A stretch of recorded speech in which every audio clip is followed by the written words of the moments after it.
Hey, what's going on, everybody? Welcome to what episode is this? 114, I believe, of the Former Action Guys podcast. I'm your host, Justin Kramer, and this week I have on Erik Goodge. Yeah, it is 114. Erik Goodge, who's a fire support Marine out of Camp Lejeune, North Carolina, 10th Marines. He was with 510, and then he deployed as part of the MEB to Afghanistan, and he was with 8th Marines, deployed during the plus up in 2008, 2009 timeframe. During that whole plus up, he was part of that push into there. So we talk about his combat deployment. He is a Purple Heart recipient. He lost his right eye to an IED blast. So we talk about that and kind of his aftercare and stuff.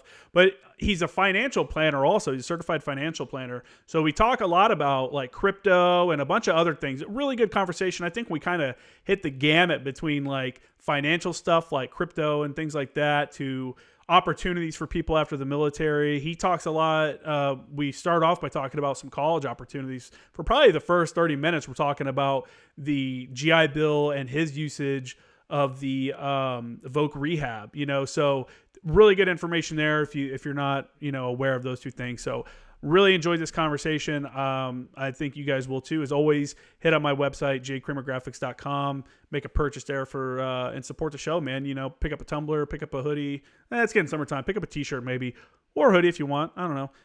Flags and stuff, like I said on the last episode, $24.95 for unit flags that I have up there. If your unit's not there, reach out to me and I'll see if I can get the logo up. Provide that for you. If you want to customize a flag, a lot of people have been using them for going away gifts, and I'll take the unit flag and add text, so-and-so, this date to this date, whatever. I can do that for probably $5 to $10. Just reach out to me on my email, jkramermedia@gmail.com, and I can make that happen. But, subscribe, like, share, do all that stuff. Been loving the reviews, so I really appreciate that. I am up to 100 and... Let me look real quick. I am up to 116 straight 5-star reviews, so I appreciate that. Hit up my Instagram at Former Action Guys, at jkramergraphics, both of those. That's it. Enjoy the show. Yeah, I think I'm good. How long have you been doing this? All right, so I've been doing this since August of 2019. Wow. Yeah, I decided to do it after my first year of college getting out. Right. And so I got out and I was like, hey, man, I want to do a podcast. And I talked about this on the last podcast a little bit as well at the beginning. I decided, hey, I want to do a podcast. So over the summer, I also wanted to take a road trip. I had nothing going on. I was out of school. I didn't want to use my GI Bill for school during the summertime because I couldn't maximize the benefits. My whole thing was like, I want to be taking 5 or 6 classes at a time so I can get classes done quickly and have enough GI Bill benefits on the back end if I want to go get my master's, which is what I did. I graduated a couple weeks ago and I still have like almost a year's worth of GI Bill benefits left. So, oh, wow. Yeah, that's awesome. And that's partially because I took some classes when I was still in and everything too. Yeah. So I took a road trip this summer, my summer year, or the summer off I had in 2019. And I was like, I'm going to drive cross country, spend 2 weeks or so, just going all these places I've wanted to see. You read about it in history books, textbooks and shit like that. And I'm like, I want to go see a lot of this stuff. And in between seeing these cool places, this is an opportunity to go see guys I served with, because people live across the country. So I started off with Doc Emil in San Francisco, went up to his place after I went through Yosemite and crashed with him. Actually, I stayed up on the coastline just north of San Francisco. Is really nice. I camped up there and then just started traveling east, man, and hitting a couple places and stuff. Came back, kind of put it all together. It was all audio. And that's awesome. So yeah, here I am 2 years into it. Yeah. So where are you based out of? I'm in San Diego. You're in San Diego, okay. Yeah, I'm in San Diego. I'm considering moving though, just because California, man, like it's beautiful in the summertime's here, and it's I think they just ended our mask mandate. I think today's the first day of the no having to wear mask, and businesses still can't even do. Some of the businesses still can't even do 100% capacity out here. Oh wow. So the ridiculousness that is California, because there's laws like that, but at the same time, like I went to the park to go jog this morning, and it's just homeless camps, man. Like when you go down to the park, it's just like I saw all the homeless people like waking up, you know, Yeah. like getting up and getting their things together for the day. And I'm just like, this is crazy that this is like. Yeah. And I've taken my kid to the park here before, and you're walking by dudes openly smoking crystal meth or whatever the fuck out of the, you know, the little bowl shaped pipe.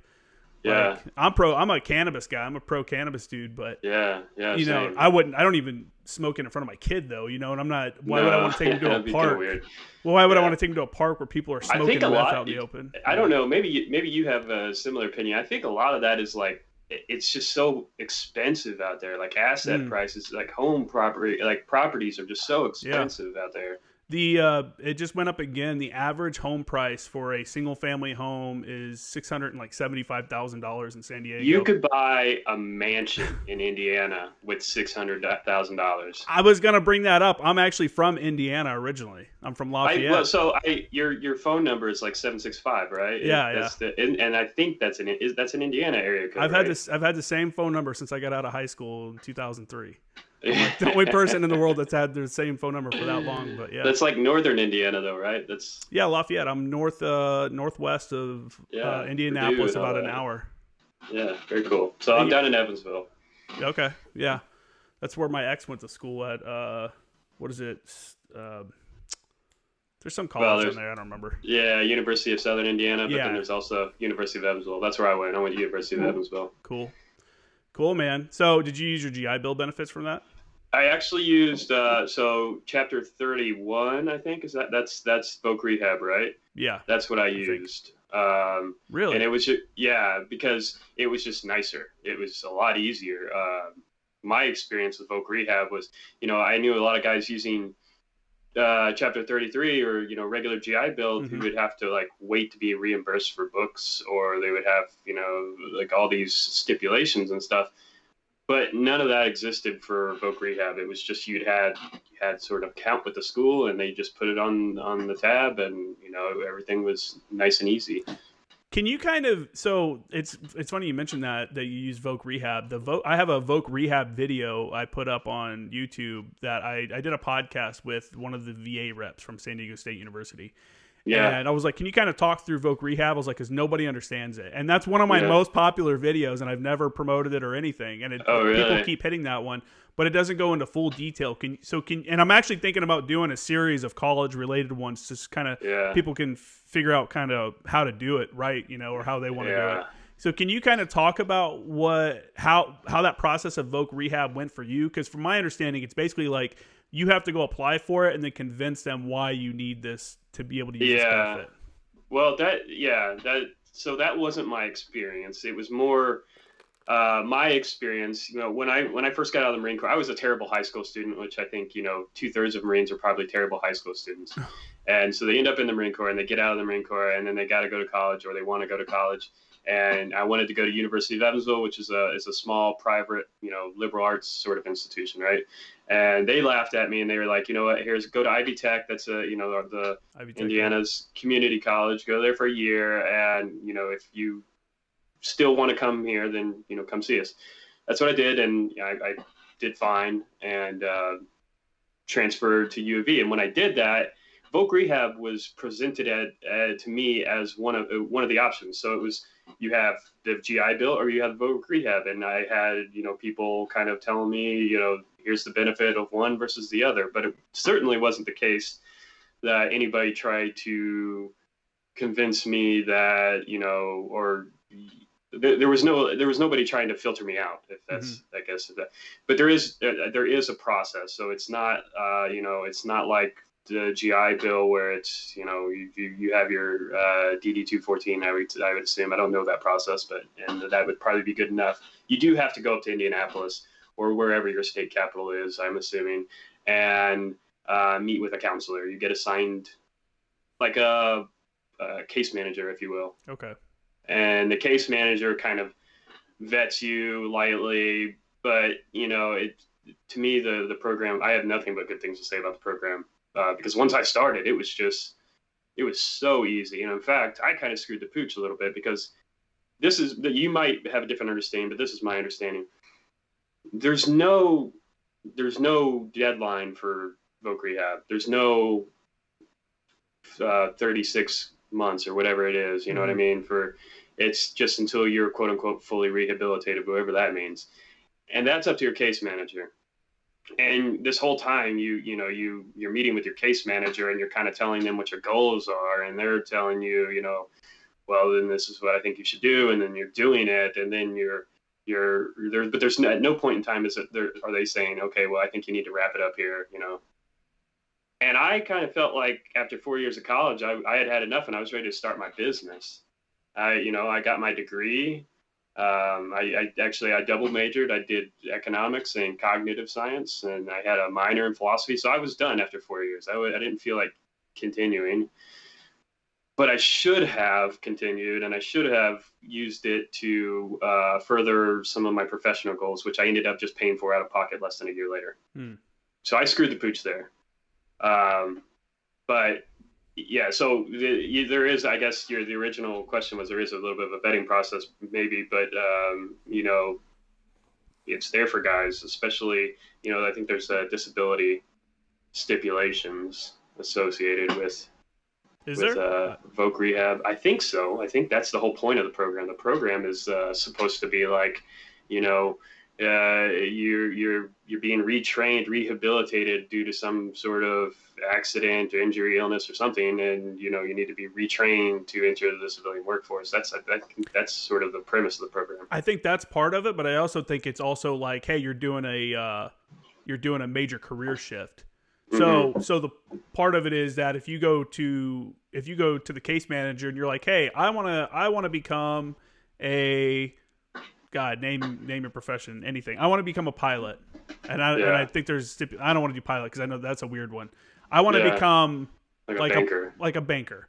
Yeah. This job requires this degree, so I have to get that degree. So they'll pay for it. If it requires a master's degree, they'll also pay for that.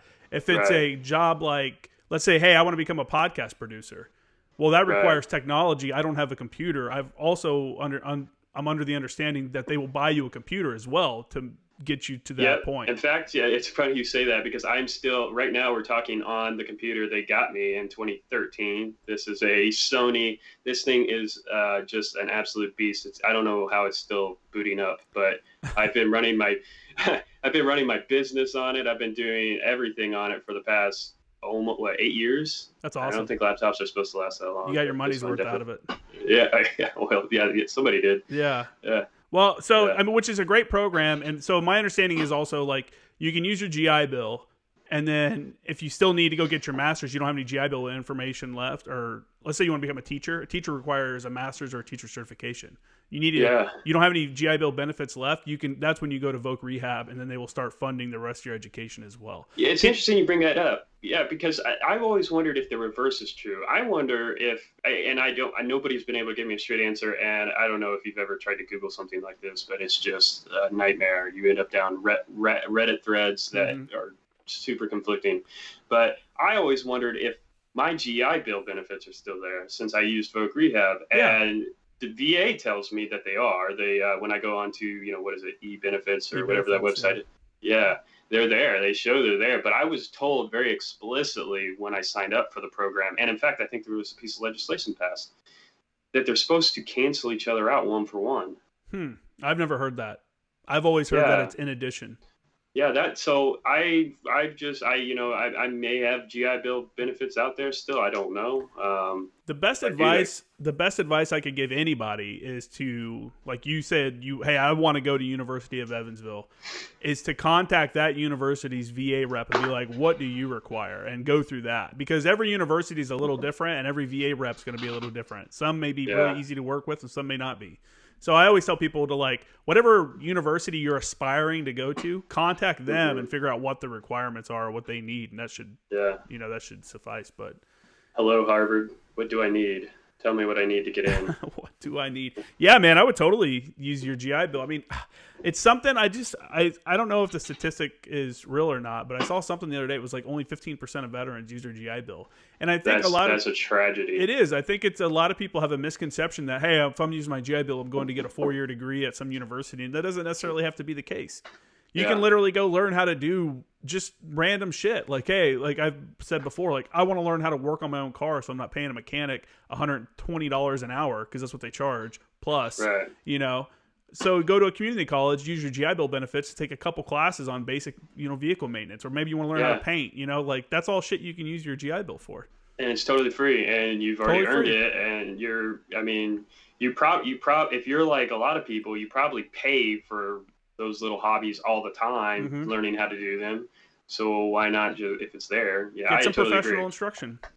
And I think, I don't know, I think, you know, education totally changed my life. When I was, you know, but when I was in the Marine Corps and I came out of the Marine Corps, I was in a hole, man. It was just like I was in a bad spot. And going to school just gave me some focus. It just gave me, you know, something to train my mind on, and it just broadened my perspective of things. And so, you know, even if you're not big on the 4-year degree or you know, we're climbing whatever corporate ladder that you don't want to climb, there's still it's not just about becoming a good cog in the machine. Education, I think that there's other benefits to it as well, and they're already there for you. I think it was Shaq who was talking about how he got tired of talking to lawyers and they would like talk above him, kind of like in a way that he couldn't understand. So he's like, fuck it, I went to law school. You know, and then he's gone. I think Shaq has like 2 or 3 degrees because he's gone and he's like, hey, I'm tired of going into these meetings and having to pay someone to speak for me. Why don't I just go figure it out myself? And he paid for himself to go. I'm pretty sure somebody can double check that. But that's the same thing. Like even if you're like, you know what, I don't want to go to college. I have a business that I'm starting on my own. Well, why not take a semester and go take accounting? The intro to accounting. So at least you know what you're talking about when you try to contact a CPA or something like that, or business law. You know, at least you have a basic understanding of what's happening. You don't have to go for a degree, and it's paid for, and you're going to get BAH. You know, or at least partial.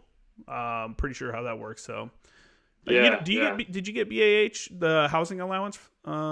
I did, yes. Yeah, it was the same as, you know, I think 12 credit hours, that's a full-time limit, right? Yeah. If you do 12 credit hours, you get the full BAH. Yeah, and that was it's a great opportunity. Even if guys don't just flat out do not want to, you know, do go get a degree and, you know, join a company and start doing that sort of thing.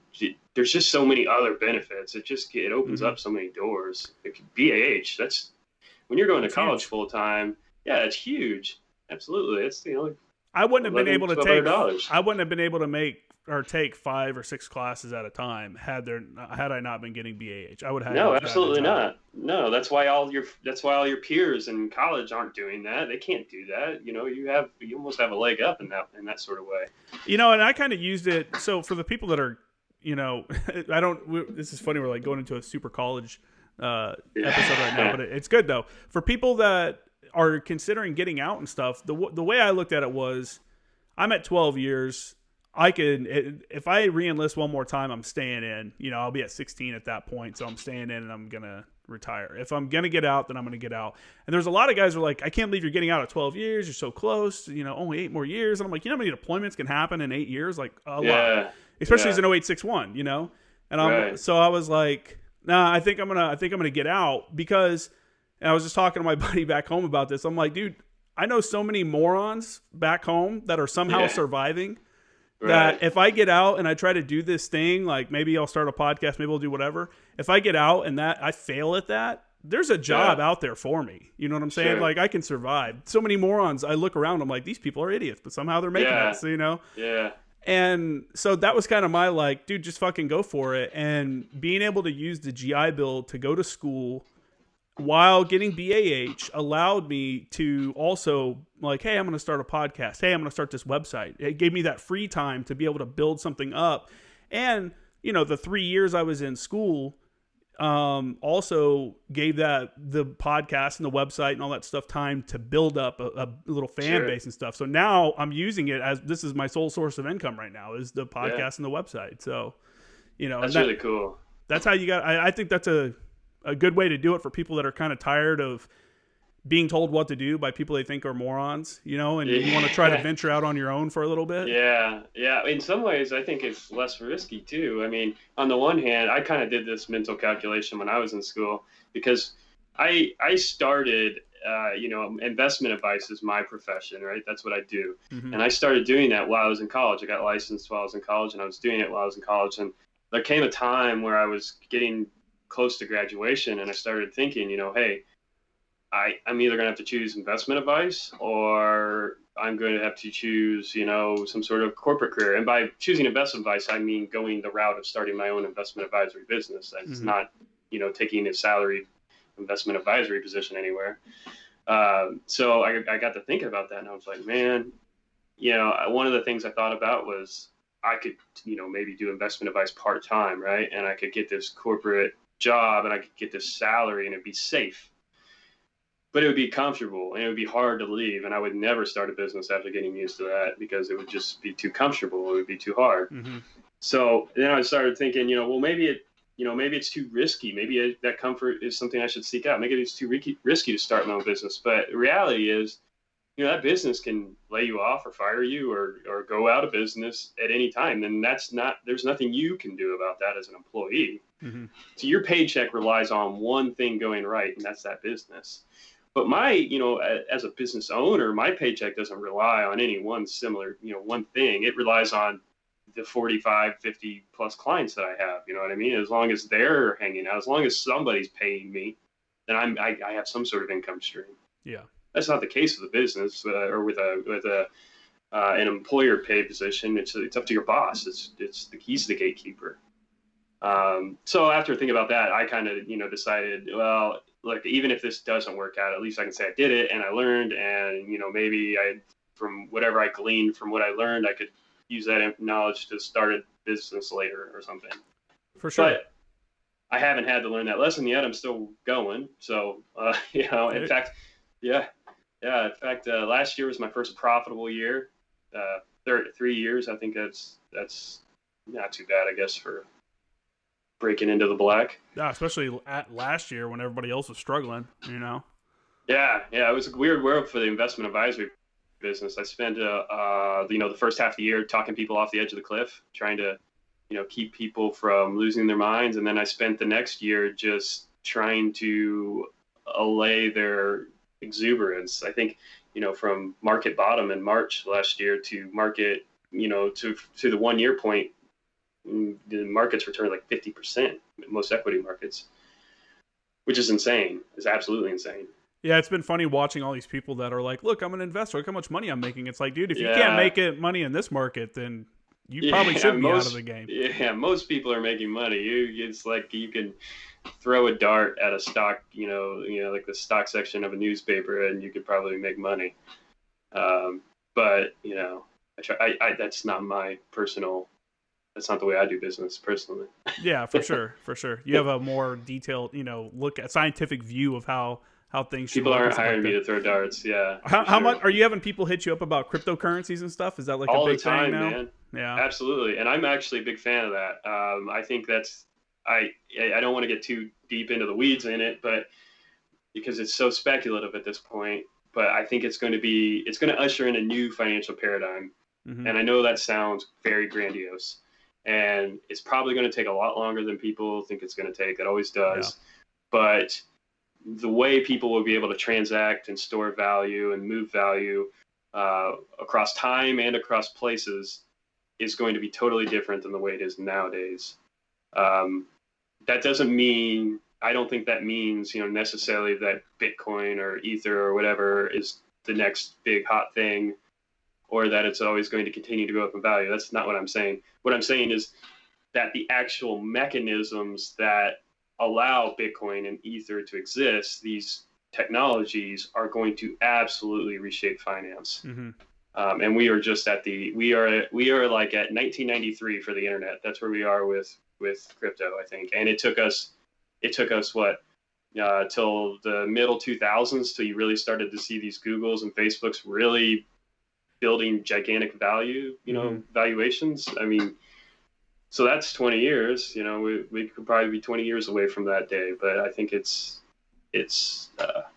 definitely going to happen. I think you're right. I think it is a highly speculative kind of thing right now, and that Hmm. it swings too wildly left and right to be considered a good replacement for the dollar right now.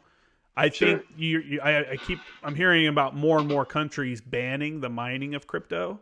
And Yeah. to me, I'm like, yeah, I don't know if that's the right way to go, because you can try to ban it, but when does banning something ever work? Now you're Yeah. going to have underground people doing it.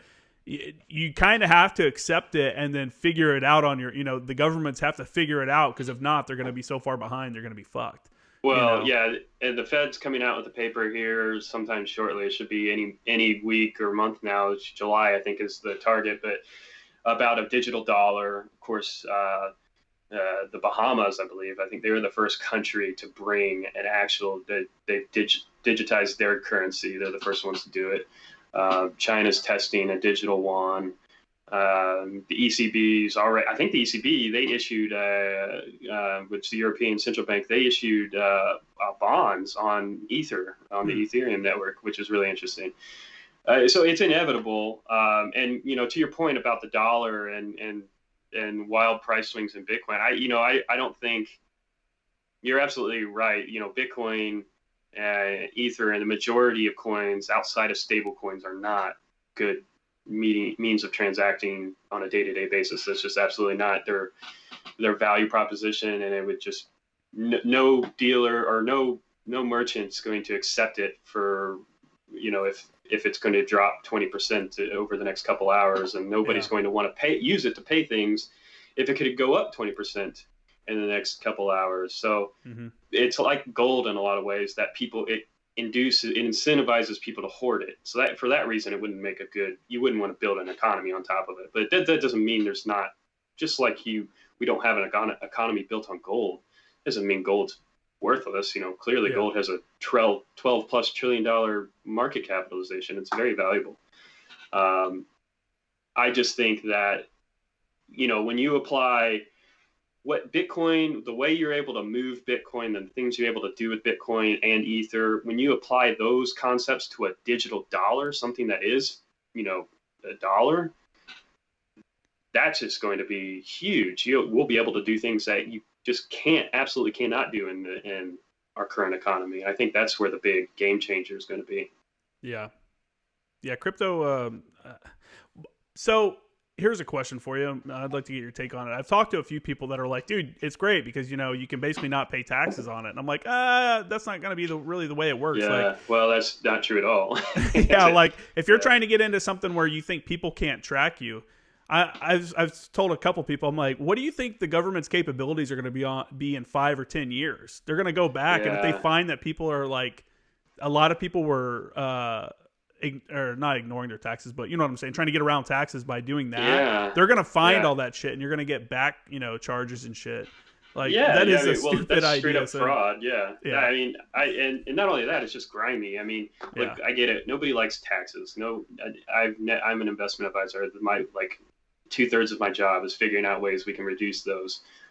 But at the same time, I recognize when I'm legally obligated to pay taxes, and I pay those taxes. mm-hmm. I pay as little as possible, as little as legally possible. But I think straight up defrauding the government out of what we as a society have decided is rightfully due is just grimy. I don't know. That's my opinion. That's kind of old fashioned, but yeah, and yeah, you're absolutely right. There's network analysis in the crypto world is sort of obviously crypto's in its infancy, so it's in its infancy, but it is a thing that could ruin that for a lot of people. If you're using, there's these coins like Monero, Zcash, these coins that are built for their privacy. Um, there's ways of analyzing networks to figure out who's done what and how value's been transacted. And if it shows up that you've avoided tens of thousands of dollars in taxes because of that, then that's fraud. That's hefty fines and jail time. So, and it's grimy. So yeah. if it's Pay your so damn that taxes. important to you. Pay your damn taxes. So anyways, let's get back. Let's go talk military stuff, since That's what you're here for. Couple guys from N Street talking crypto.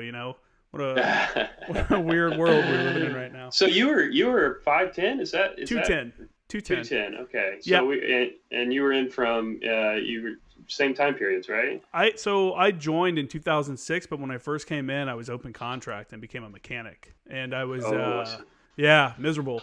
I was with 2nd Maintenance Battalion for 3 years, which was just horrific. And in 2009, while I was in Iraq, it's just I've talked about it on here before. It's like you go in and you're turning wrenches all day. There's no like go to the field. There's no training for something. It's go in, take that Humvee's motor out, put that Humvee motor in, take that transfer case out, and it's the same 3 vehicles: Humvee, 7-ton, and LVS. So it's just kind of. So you were thinking lap move. Yeah, so I was in Iraq in 2009 and did a lap move while I was there. The monitors came out and I did my lap move, and then and when I got back, almost immediately, 2 months actually, I got orders to 210. So I got there in November of 2009. So yeah, very cool. I remember seeing you walking around because I'm like, holy shit, who's that dude with the eye patch? Like someone else was like, he's an 0861. He's with one of the other units. I was like, oh shit, no way, that's crazy. Yeah, it's very conspicuous. You know what the worst thing about it is I get so many people that recognize me immediately because I got this gigantic thing on my face. And I just don't. It's not like I'm like aloof or don't care about people. Mm-hmm. I do. I care about all kinds of people, but I don't remember unless you got like a giant thing on your face. I don't necessarily remember you as easily. And so I sometimes I get to these weird situations where people are like, "Hey man, it's me. Remember?" And I'm like, "Nope," because I'm just a giant asshole, I guess. Nah, I think that comes with. I think if you're in the military for any amount of time, you run into so many people that you've probably had an impact on that you don't even realize it. And then later on they see you, I've done the same thing, man. I've done the same thing where I'm horrible with names. I remember a guy I had got off the deployment with like only a few months before, and I saw him and his wife in the PX, and I was like, who are you again? Like I couldn't even remember him because he was some random dude from another section that I guess I talked to at some point. But the worst is when you try to fake it and you're like, hey man, and you just try to fake your way through the conversation. Yeah. Later, dude. Yeah. It's so good seeing you again. Yeah. I used to have this thing with my ex where I would, if I said it something, I'd be like, hey, this is so-and-so. And then that was kind of her cue to be like, and what's your name? Just to kind of, that right. I don't remember this dude's name, so you ask it, so I don't look like a dickhead. That's good. That's actually really good. I like that. Yeah, you got to set some shit up like that, Yeah. So I have similar route to you. I joined, in 07, just a little bit later, and I was open contract ground option as well. And I, my first contract was aviation maintenance. And then at some point between when I was entered the DEP and before I left the DEP, I was like, oh, I want to go, be on the front lines or something. And so I was like, put me in, coach. And they were like, all right, here you go. 0861. And honestly, I'm really glad it was total luck, but I don't know, maybe you agree. I think an 0861 is one of the best jobs in the Marine Corps. For sure. It was just fantastic. It was a great experience all around.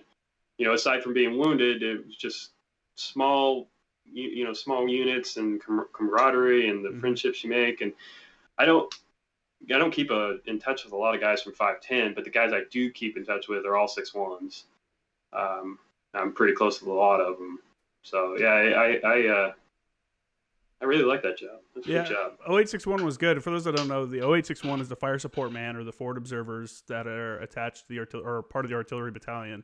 And after your time there, they kind of moved all the fire supporters out of the batteries and moved them all to the headquarters at the battalion level. So it was you had all your scouts in one shop rather than, in different batteries and stuff like that. So you're right, man. The small teams working together and stuff like that. And I think the opportunities to work with other units and other MOSs and stuff, you touch a little bit of everything. You're working with infantry guys. When you become a JFO, you're working with aircraft. If you're unfortunate enough, you get stuck on the FATIDs, or if you're working on the strike links or something like that, you get an introduction to like networking and technology and stuff like why do I know about subnet mask and IP address? Like what? Why would I ever want to know that shit? But I do. I have no shame in this. I refused. I flat out just played super dumb when it came to a FATIDS because I never wanted to sit behind that thing. It's one of those things, man. If you become the good dude on the FATIDS, that's your life now. Like if they're like, oh, FATIDS guy. He's really good at the FATIDS. And I saw a kid too that went from 10th Marines to 1st Anglico, and when he got to Anglico, someone there remembered he was really good on a FATIDS, so he got pulled away from a team and got put with the headquarters in the S3. That's terrible. To be the FATIDS guy for the company. So I'm like, man. Advanced Artillery Tactical Data System, right? That's what it stands for, I think. Yeah, Advanced Field Artillery. Yeah, something like that. Target Data System. It's just terrible. Absolutely terrible. So for those that don't know what we're talking about, it's just it's where call for fires get processed and approved, and it makes sure that you're not like firing on friendlies, you're not firing outside of like certain boundaries and stuff like that. It's a way to keep things safe and to verify where we're shooting and stuff like that. We have, I don't know. I'm not going to go into detail because people that run a FATIDS don't understand a FATIDS. There's people out there. Mr. McIntyre and his 40 FATIDS, different colored hats. He's one of those people that knows. Yeah, I remember that guy. I definitely remember him. Mr. Mac, yeah. He was good. He's good people. But yeah, man. So let's talk about you. So you came in as a 6-1 then. So you changed your job before. Yep. Yeah. Before I left the dep, I was, aircraft maintenance or some shit like that, and I was like, that sounds lame. So I was like, open contract ground option, which the recruiter really sold me on somehow, and I got assigned 6-1. I joined 510, and I guess this must have been beginning of 08 by now, or no, the end of 08, September 08, something like that. Mm-hmm. And it was just nonstop field ops from then until I deployed into 2009. The deployment tempo back then was really hot, so guys were constantly coming and going. And 09, I got attached to 28, so that was their pump into Afghanistan, and that was a good time. It was a crazy experience, but yeah, man, of course. Yeah. When you got to the fleet though, what was it like because I wasn't a junior, I was a sergeant when I got to 10th Marines. Yeah. What was it like to be a junior 0861? Well, it's fantastic in a lot of ways because when I joined, when I hit the fleet at 510, and I had to like share a room with this sergeant who was like getting out, and he was really cool and really laid back. And I had all these fears of like all these like hazing, you know what I mean? I thought it was just going to be crazy. And it was just, they're going to fuck with me. And I mean, that happens to an extent on field ops, but man, when we were in the rear, it was just so cool. Like my first weekend in the fleet, it was like me, our gunny, the couple of staff NCOs that were in our shop, and then me and the other boot that hit the fleet, and we were all just drinking beer on the beach. That's what we did. It was like we were all buddies. It was so it was way better than I was expecting. It was awesome. And as you progress, as you get older, I mean, you pick up a little bit of rank, a little bit of experience, it gets even better, and you get real close with the guys. I don't know how when you moved over, but our shop, when I joined, our shop was like 6 guys. That's it. Mm-hmm. And you got a gunny at the top, and PFC Goodge, that's me at the bottom, and so you just get real close. And that also gets you out of a lot of bullshit on the battery level or at the battalion level. Yeah, for sure. Because when you're a gunny in charge of 6 guys, you're a lot closer to those guys, and you're not going to volunteer those guys for bullshit. When if you got a whole battery full of gun bunnies that you could just sort of sacrifice to the working party gods, then it's no skin off your butt if you do that. Yeah. I think in 09, the shops got a little bit bigger because everybody was consolidating at headquarters. That's what it sounds like, yeah. But it was still small, and it was still like what you're talking about. We never like hung out or anything like that. I mean, I think we did one like group thing together, but we were tough on the new guys. It was basically like we were hard on you and not like douchebag hard, but like, hey man, you're gonna know your job. You're gonna when you get to the field, you're gonna sit down and start your terrain sketch. You're gonna start plotting everything out and doing the things that you got to do. Like that's obviously a given. And it was like if you're not gonna do that, then we're gonna correct the problem. But I think after for me, it seemed like once a guy did like a brag, they went to brag and did a full month in the field and showed that they could like hang and like they're an asset, they're basically an asset and not fucking us up. Then after that, when we came back, it was like they got a little bit more respect, a little bit more like lay off them a little bit and stuff. But you're right though, the teams are so tight, Anglico and 210 were like my tightest groups of people. 210 more so even than Anglico, just because. Did you ever feel like you ever caught any heat for being a lap mover? Because I feel like I remember towards the end of being in that we were always cursing lap movers. Yeah. And, that was just how it was, so I guess. There was a huge bonus for lap movers at that time frame. It was a pretty massive bonus.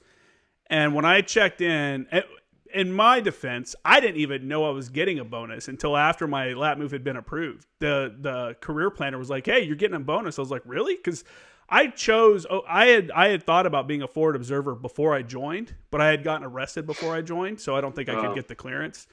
Right. And one of my buddies, we were in Iraq. He's like, "Yeah, I'm thinking about lap moving to be a forward observer," and the monitors were coming, and that's why we were all kind of trying to figure out what we were going to do. I'm like, dude, that sounds like a sick job. I think I'm going to put in for that also. And did all the paperwork, and I was initially told I didn't get it. And then the next day, they're like, "Oh, no, you did get it. Come on in and sign the paperwork." And then they were like, "Hey, there's a bonus." And I'm like, "Oh, shit, cool." Yeah, that's even better. And how much? And then they told me, and I'm like, "Oh, shit." Yeah. And it was, man, when I first got to 10th Marines, literally the first question everybody would ask, like, "How much you get on your bonus? How much you get on your bonus?" Yeah. And I'm like, dude. And I felt like a douchebag kind of because of that. And it just made me where I was like, all right, you man. know what, honestly, because that's funny you say that, because like now, I haven't been out that long. Maybe I have. It's been 10 years or something. I'm 32 now. That is such a douchebag question to ask somebody now I think about it. Like, maybe not when you're in your early 20s, like, how much do they pay you to change jobs? It's like, you just don't ask people. Like, you usually don't ask people those kinds of questions. I remember standing in S1 in my alphas, and that's the first question they asked me when I came to check it. Was the dude was like, "What'd you get on your bonus?" And I was like, "Dude, come on, man." And then I told people I didn't care. I'm like, "Dude, it's open knowledge. It's a government thing. You can go look it up." Yeah, that's true. But part of the problem was we got another sergeant in the shop, and I remember him. He was a lap mover also, and he was like, "Yeah, I lap moved to this because of the bonus.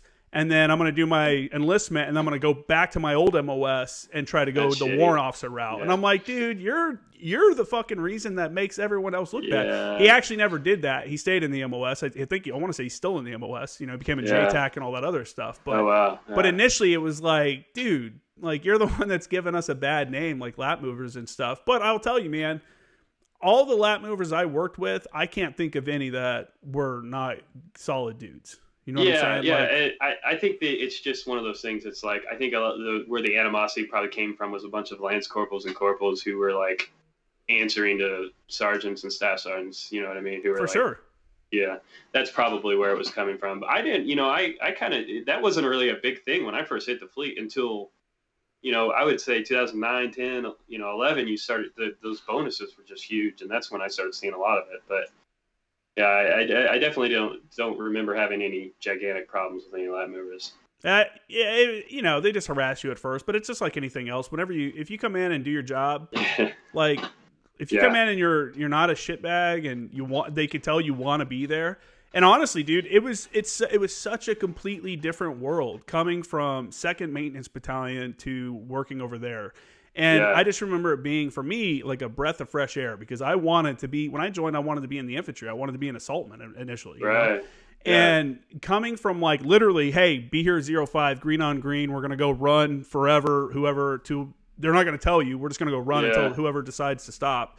And then you're going to come back. You have 1 hour changeover, put on coveralls, and then you're going to start turning wrenches. And you're just covered in grease all day. You can never, my hands are always black. And the fake motivation, because all these dudes are like corporals and sergeants and stuff like that have gone on a deployment, but they didn't do anything. They sat on a base and turned wrenches.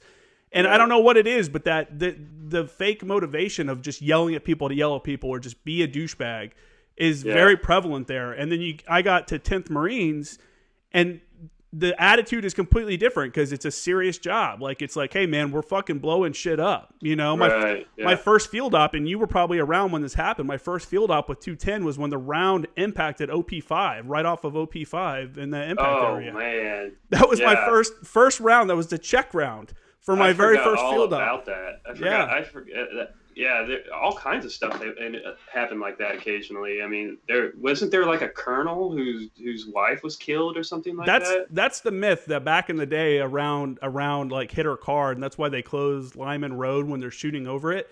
Is that not real? Did that not happen? I don't know if that's real or not, but I will say one of the scouts from my shop called in a Mike 825 round, and for those that don't know what that is, that's a base ejecting white phosphorus round, and what it does, it just shoots everything out the back, and the canister continues on.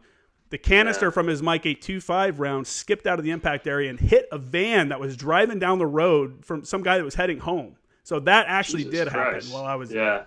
So but that's the seriousness of the job. So it's completely different. Serious, you know what I'm saying? Like when someone's yelling at you because they want you to do something right, it's because there's a fucking reason, you know?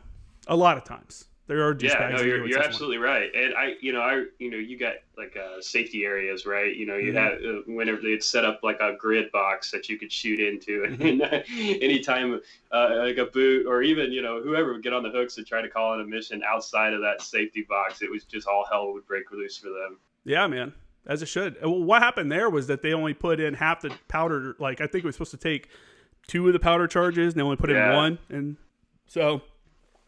Yeah, what are you going to do, man? Yeah, we had a lot of experiences like that in San Diego when we were doing Naval Gunfire School. It seemed like those guys were always, there was just like always crazy. My first Naval Gunfire round landed like 400 mils off target. It was just insane. It was, and you're like 800 yards away. So it was just it was big, a big miss. Yeah. I remember, so the thing with the ships are, some of the ships are very proficient.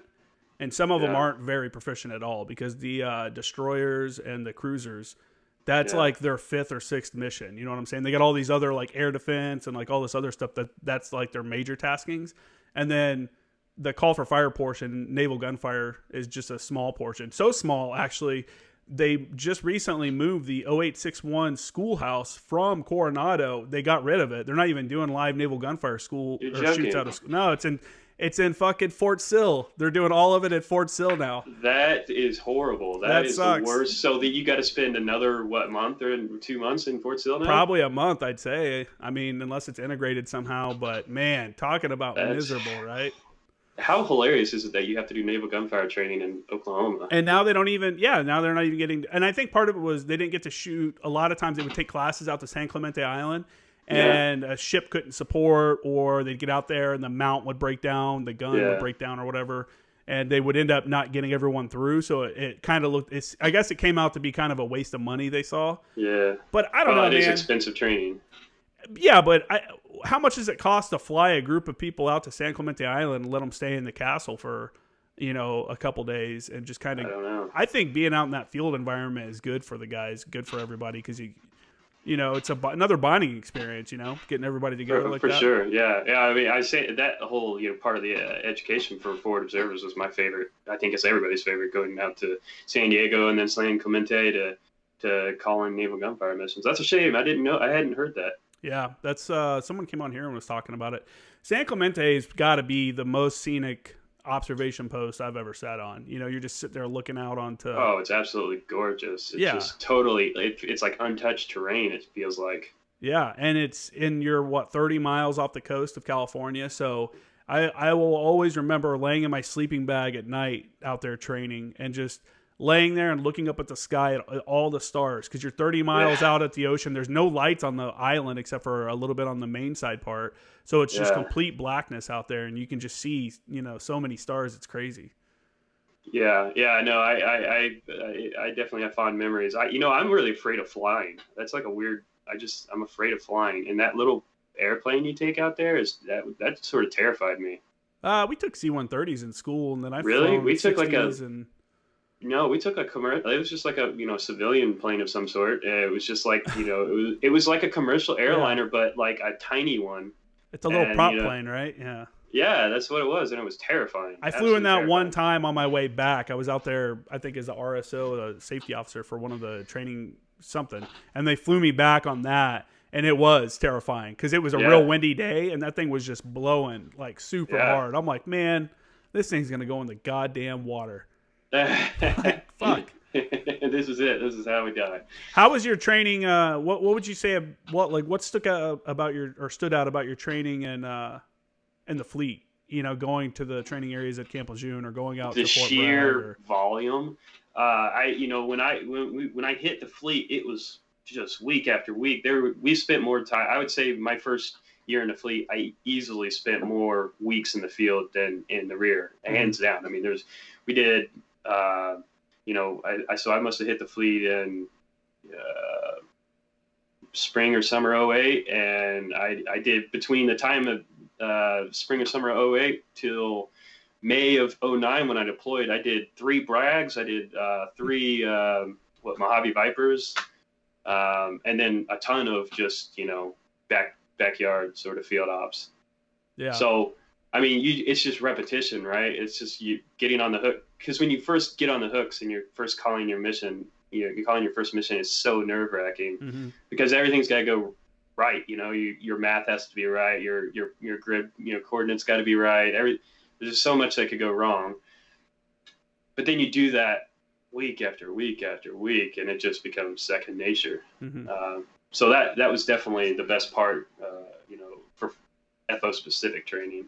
just going to the field, man. What was your where was your favorite place to train at?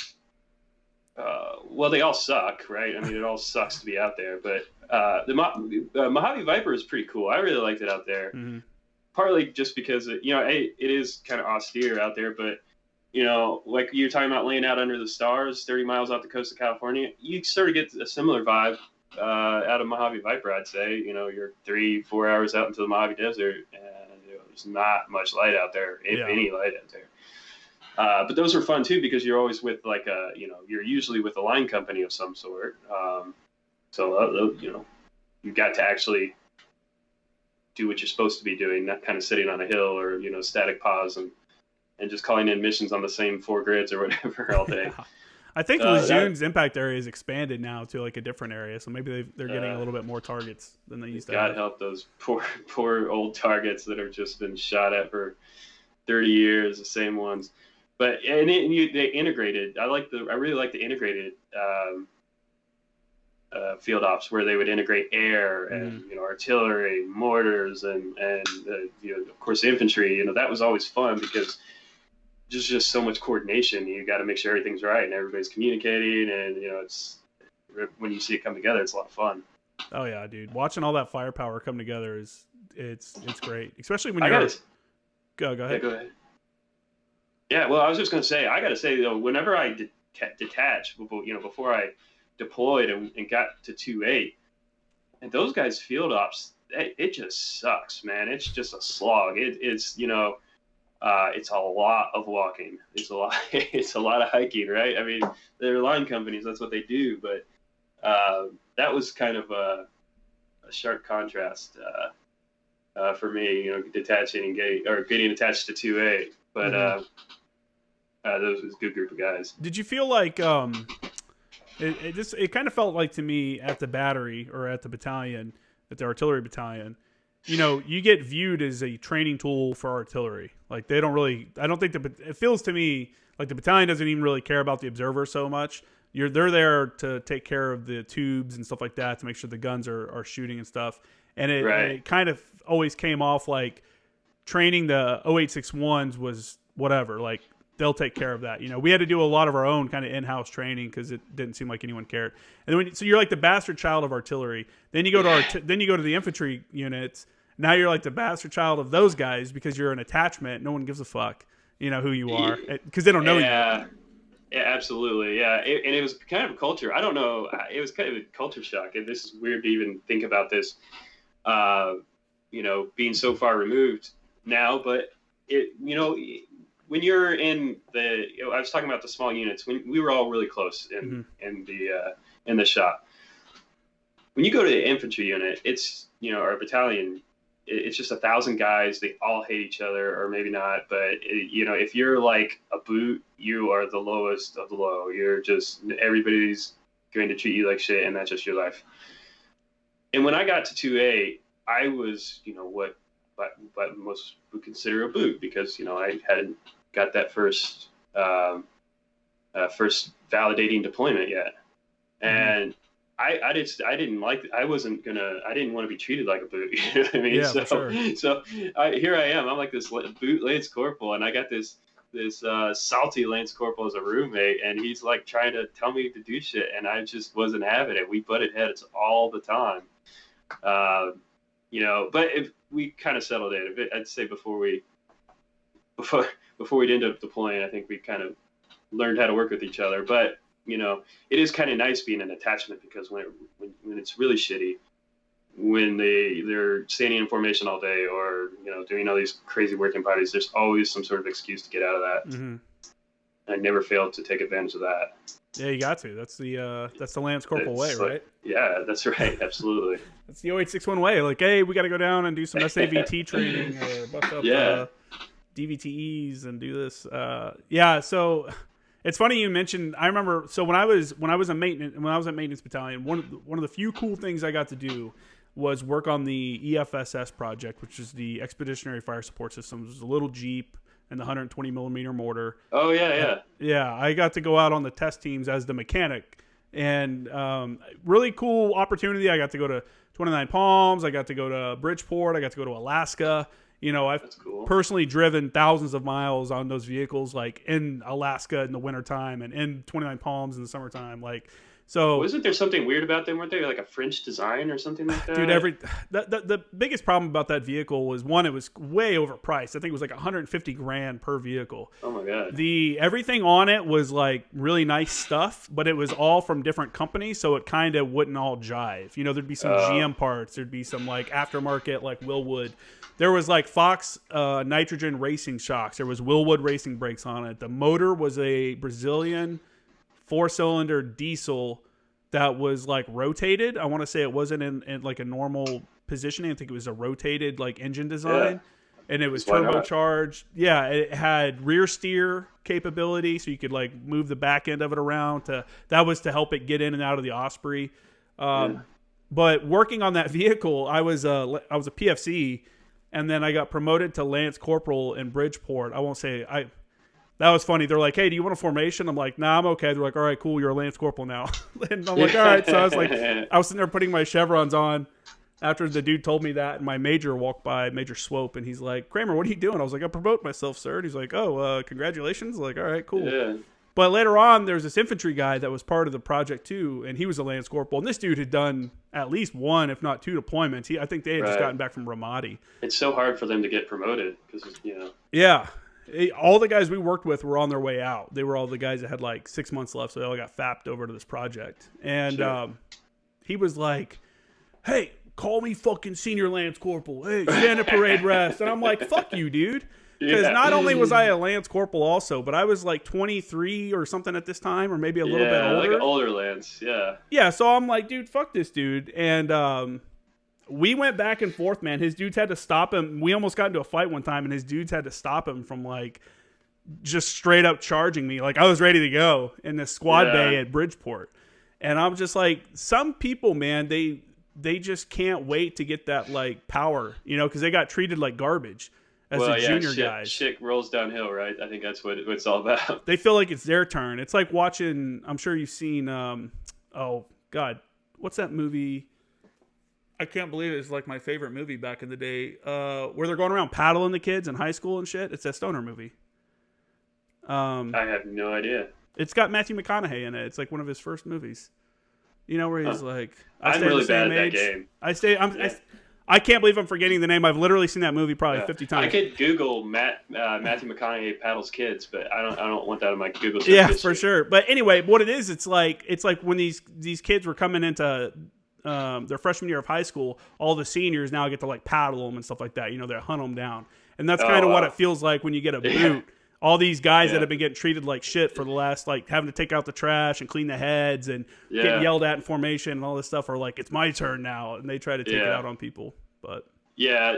I had the same experience, with 2.8. Those guys just, I don't know, man. I'm kind of like it's kind of weird. I'm a pretty non-confrontational guy. Yeah.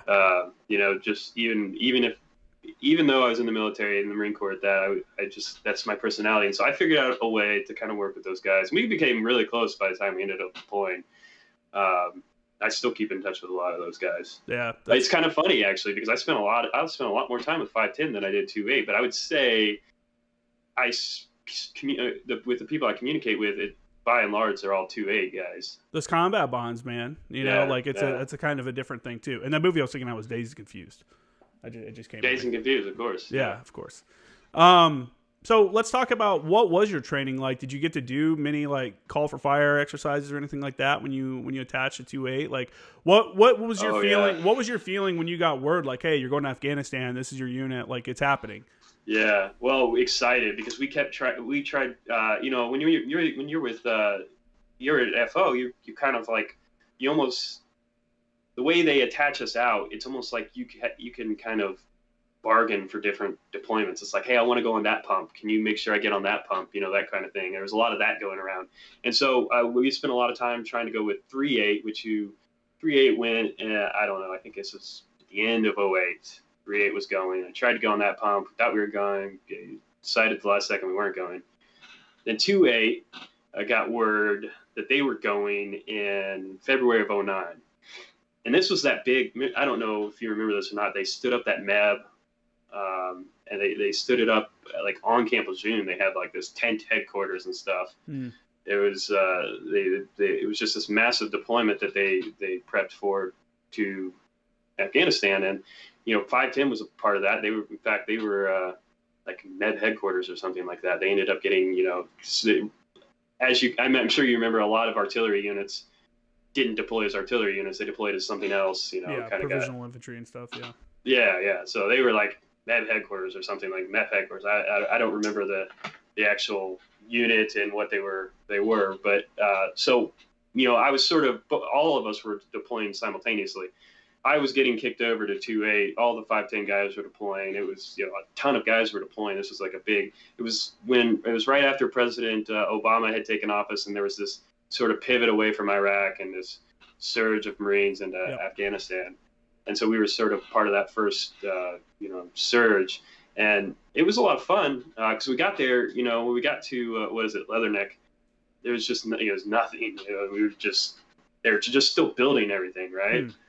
And, I guess we'll get into that. I'm going to go back to the training. The training was kind of interesting because I was kind of seen as the guy who was supposed to train the mortarmen on how to call for fire for a long time. That's sort of how they viewed me. I was like the mortarmen's teacher or something. I should, since my profession is calling for fire, I should teach all these mortarmen how to call for fire. So I spent a lot of time doing that. And that was kind of fun because, a lot of those guys knew how to call for fire, but we kind of just talked about the differences between artillery and mortars and how the missions might differ, or the applications anyway. But other than that, I kind of, with my company, I spent a lot of time in headquarters.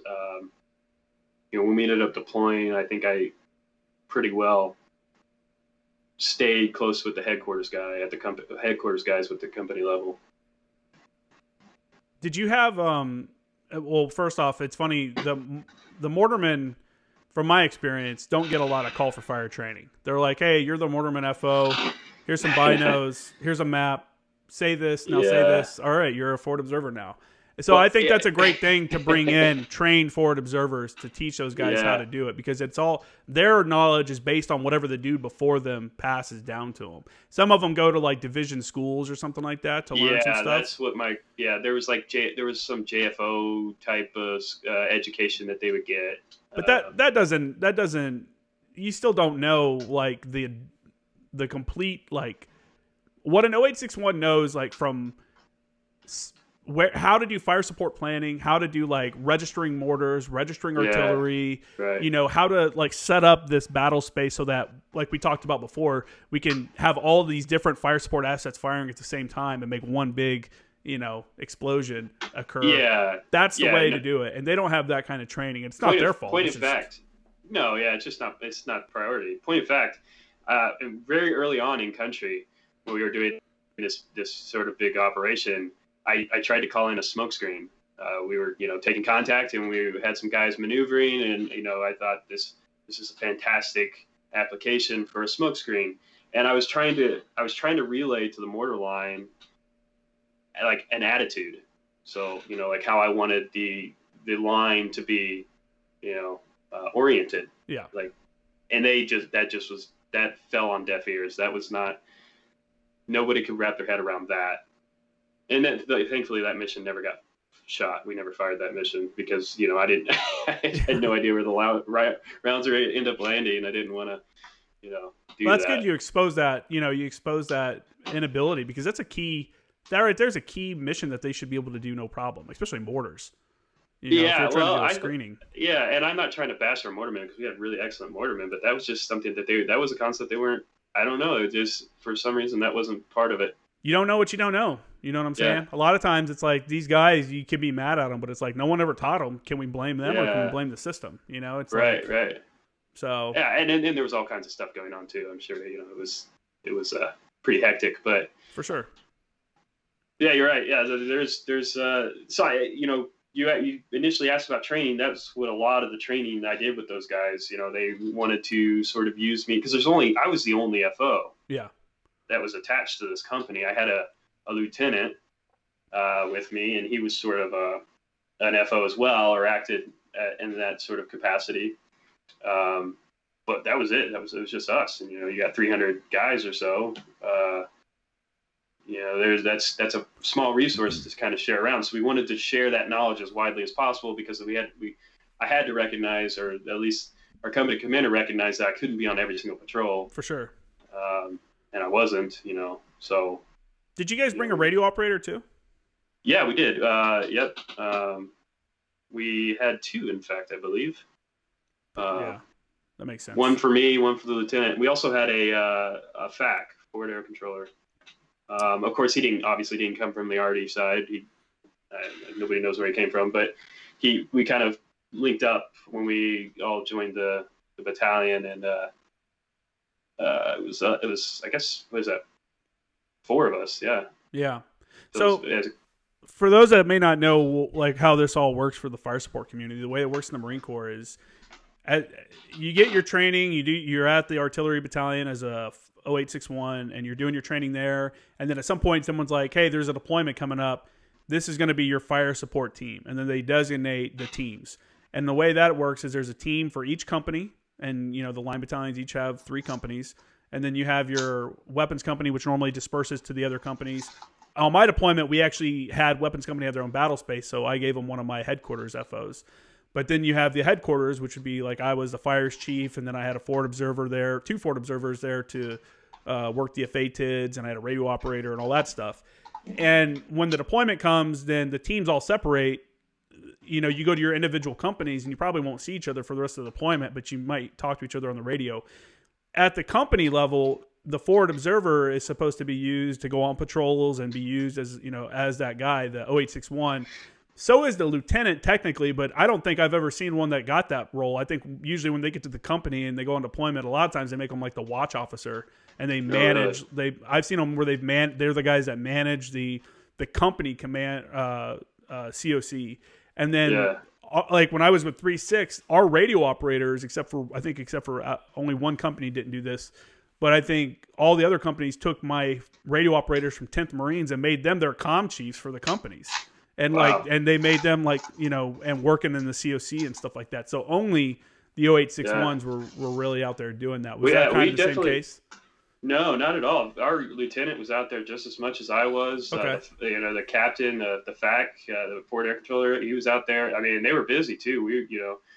None of my, it's kind of a point of shame I have about this deployment. None of my missions got fired. I felt like that was the one thing I needed to do on mission, was like get a mission fired, And I had called in a couple missions, but for one reason or another, I put one into check firing before it could get, actually fired. What for? But So we were in like a L-shaped sort of ambush, and it was what was it? It was like, I guess, a whole platoon, but not a platoon. It was just like elements of different squads from different platoons, kind of, reinforcing each other. And so there was these different squads maneuvering, and communication was hectic and poor. So some guys kind of got a little too close to the target that I was comfortable with. And of course they don't know I'm calling in a mission. I can see them though. And I say, yeah, I'm not going to take that chance. That's smart though, man. That's what you need in a forward observer. The ability to have situational awareness where you can make those kind of judgment calls. Yeah. I was really wanting to get a mission. Another time we had this was a different smoke screen. We were kind of pinned down in this field, and the lieutenant he wasn't an FO. He was what is it, like a platoon commander or something like that. Mm-hmm. He wants me to call in a smoke screen because we were just it was just like one of those cornfield type fields, but there was nothing growing. It was just mud, and so we're just totally exposed. But we also had this like really strong headwind. Like this wind was just really strong in the face, and there was only like 100 yards between us and this target.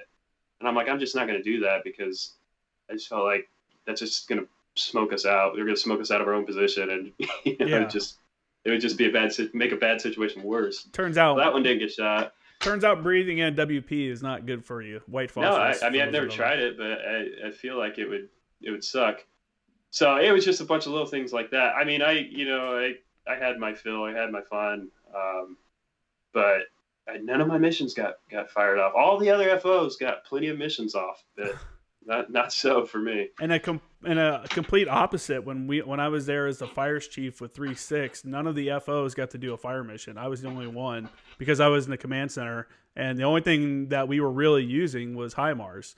Because we had artillery set up, but everything that was happening was either occurring at inside of their like minimum range or so far towards their max range that the time of flight for HIMARS was shorter. So I'm like, dude, I'm not going to wait a minute and a half for the artillery round, because when I say fire, because this is Afghanistan and we're worried, obviously we're worried about collateral damage and stuff like that. Sure. They don't even load the round until you say fire, in country. So when I go, hey, fire target number, whatever, that's when they didn't know that. That's because a lot of times targets are set and fire missions are sent and then never approved. And if they had the round loaded, then it's stuck. Now they gotta push that round out of the tube, and it's messed up. That's smart. It makes sense. Yeah. And I just never knew that. With the XCal rounds, the original ones, the fusing was once you set the fuse, you couldn't unset it. So they wouldn't even set the fuse. So now you're adding another, and it's a high angle weapon. So once they loaded it, now they got to crank it. So you're adding 30 to 40 more seconds on top of that minute and a half time of flight. Right. When with HIMARS, I had a minute or less for my time of flight. So we had, HIMARS, and in fact, I guess that's sort of what the Marine Corps has gone to now, right? It's just all sort of HIMARS. So I don't even think there's artillery anymore. No, there is. Very, very few. It's kind of flipped where before it was like one artillery or one HIMARS battery per battalion or per regiment. Division. Yeah. Yeah. Now it's flipped where it's like one gun, one section of tubes per whatever. Yeah, it's interesting. Yeah, we did have my company. We didn't. I don't know if we used HIMARS or not. So we didn't when I was there. But we had to go reinforce this company sort of south of our position, and they used a lot of HIMARS just because of where they were. Where were you guys operating at? So you said you started in Leatherneck, which is crazy that you were there when they were building it up. I don't know if you ever went. Well, you didn't go back through, but it got so huge. It would take it'd take you 30 minutes to ride a bus around the perimeter, maybe longer. Yeah, well, when we were there, we would like hitchhike. We would like just kind of walk down the road and just like stick a thumb up. It was just so weird. Like some random Afghan or like some random Air Force person or somebody would just pick us up in these vehicles, and that's how we got around. But when we got to our starting point, we were in Garmshire, which is where 1-6. I think this is probably early 2008. 1-6 had done this operation and set up a line of patrol bases in Garmshire, and the British took over from there. So our job was to come in and take over from the British, and then extend this line of patrol bases further south along the Helmand River Valley, and I guess root out the Taliban or something. That was what our mission was. And so we landed in Leatherneck. We drove trucks to what's the name of it? It's the patrol base in Garmshire, like in the actual town of Garmshire. That was up that way. Regvi? Ouellette? No. I think those are all south, actually. Yeah. Whatever its name was, we linked up there, then set up in these patrol bases. And then I think this was July 2nd, we weren't even told that we were doing this big operation, but this Operation Kanjar is what they called it. It was this huge, like, helo insertion. They were going to have, like, all these infantry battalions land at different places along the Helmand River Valley and kind of establish a more embedded presence in the Helmand River Valley. So, like, sort of far more up close and personal with the local populace than had been the case up to that point. Mm-hmm. Go ahead. Yeah, go ahead. No, go ahead.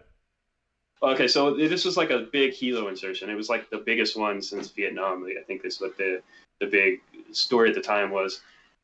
But our company, this one company out of all these infantry battalions, I think it was 3 different battalions, was us, 1-5, I believe, maybe a battalion out of 7th Marines. But our company, we were on foot the whole freaking time.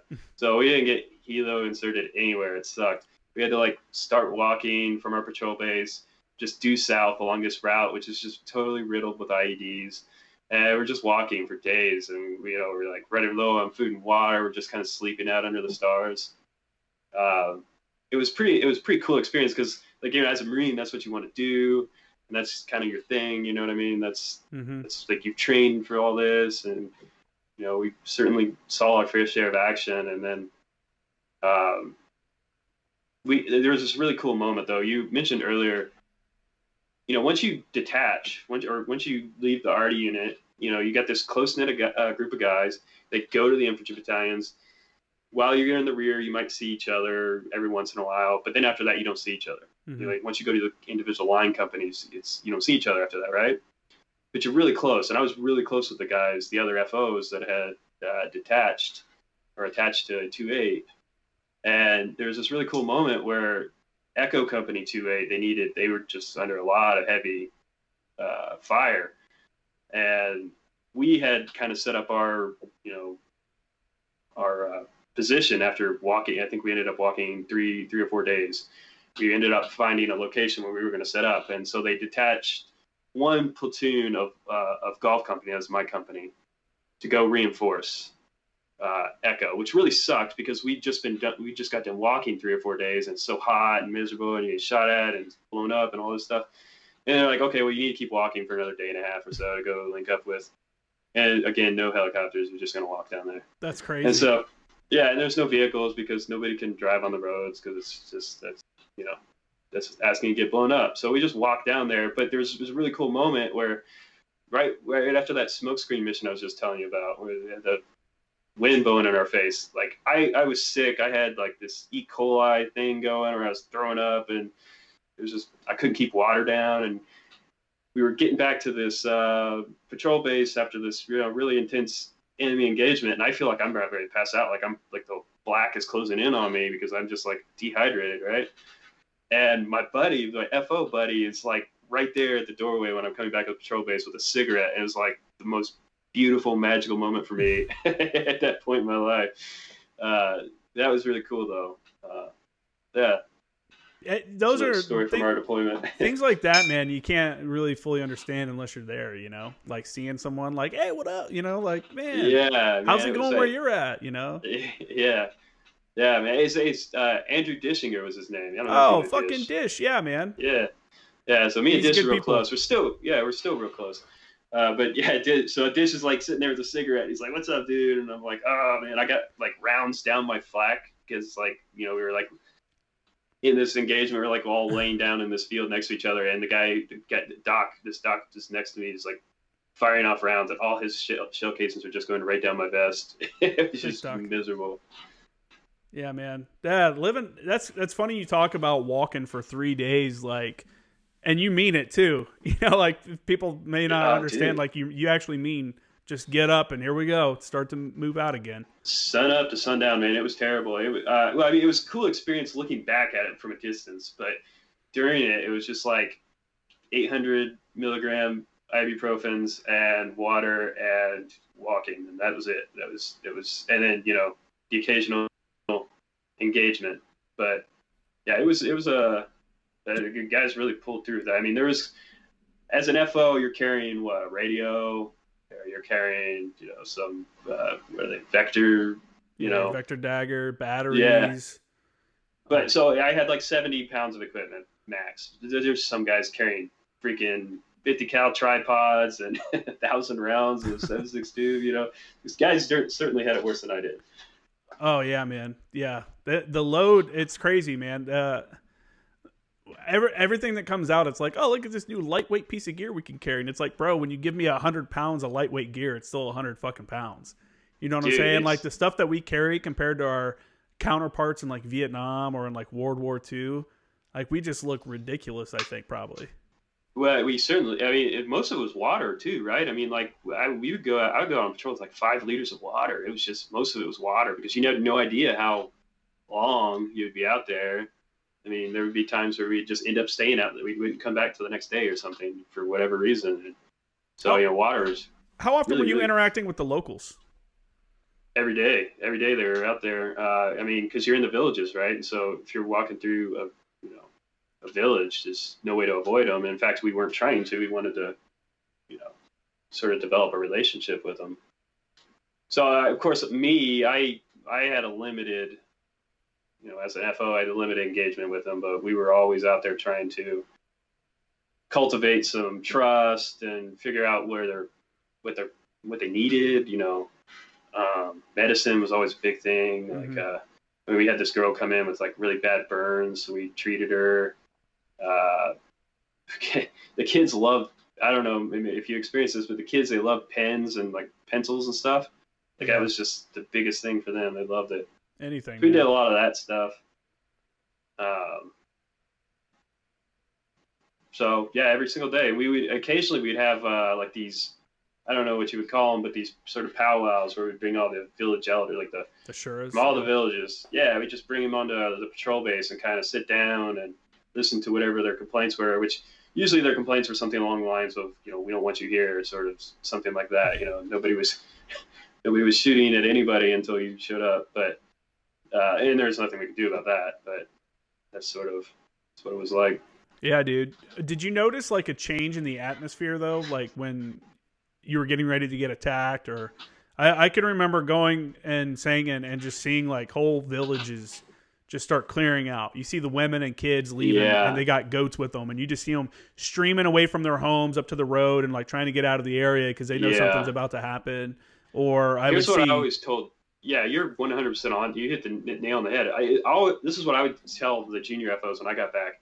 Like if you see somebody running for any reason in Afghanistan, something bad's about to happen, because nobody is late for anything in Afghanistan. Nobody needs to run to be anywhere ever for any reason.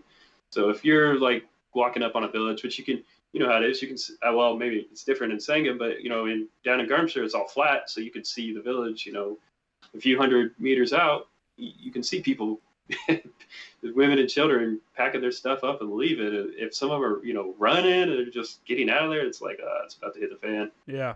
Or we'd see them signaling each other with kites, seeing them flying like white and black kites and stuff like that. I would like try to radio that in as much as I could because we knew that's what they were doing, was like trying to signal each other. Yeah. It's just crazy stuff, man.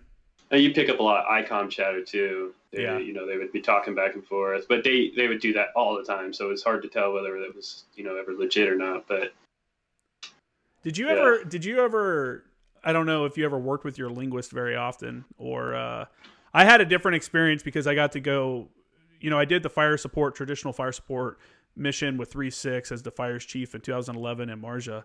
But then in 2013 as the fire support advisor on an advisor team, I got to actually like interact with the linguists, interact with the Afghans a lot and stuff like that. And did you ever? Oh man, what was I getting ready to ask? Something about the linguists. Yeah, I was getting ready to ask you about them translating. So, the ICOM chatter. Did you ever have them like tell you what they were saying on the ICOM chatter, or sit there and see them talk back to them? Well, I don't think we had any linguists. No, honestly, no. I don't think we had were these like military guys? Like these were Afghans that were. Some of them were from Afghanistan, and some. Oh, you mean like just like interpreters? Yeah, we had those. Yeah, interpreters. They would. They kind of tell us what they were playing, like, but it would always be crazy things. A lot of times it'd be crazy. It'd be like, they're on ICOM. They're saying that there's 200 of them, and they're encircling the patrol base now, and they're just waiting for the right moment, or some bullshit like that. It's like, well, it's very clearly not 200 people, within 5 miles of here. Yeah. So. I remember one time we had ours. We had this linguist called. His name was Zap.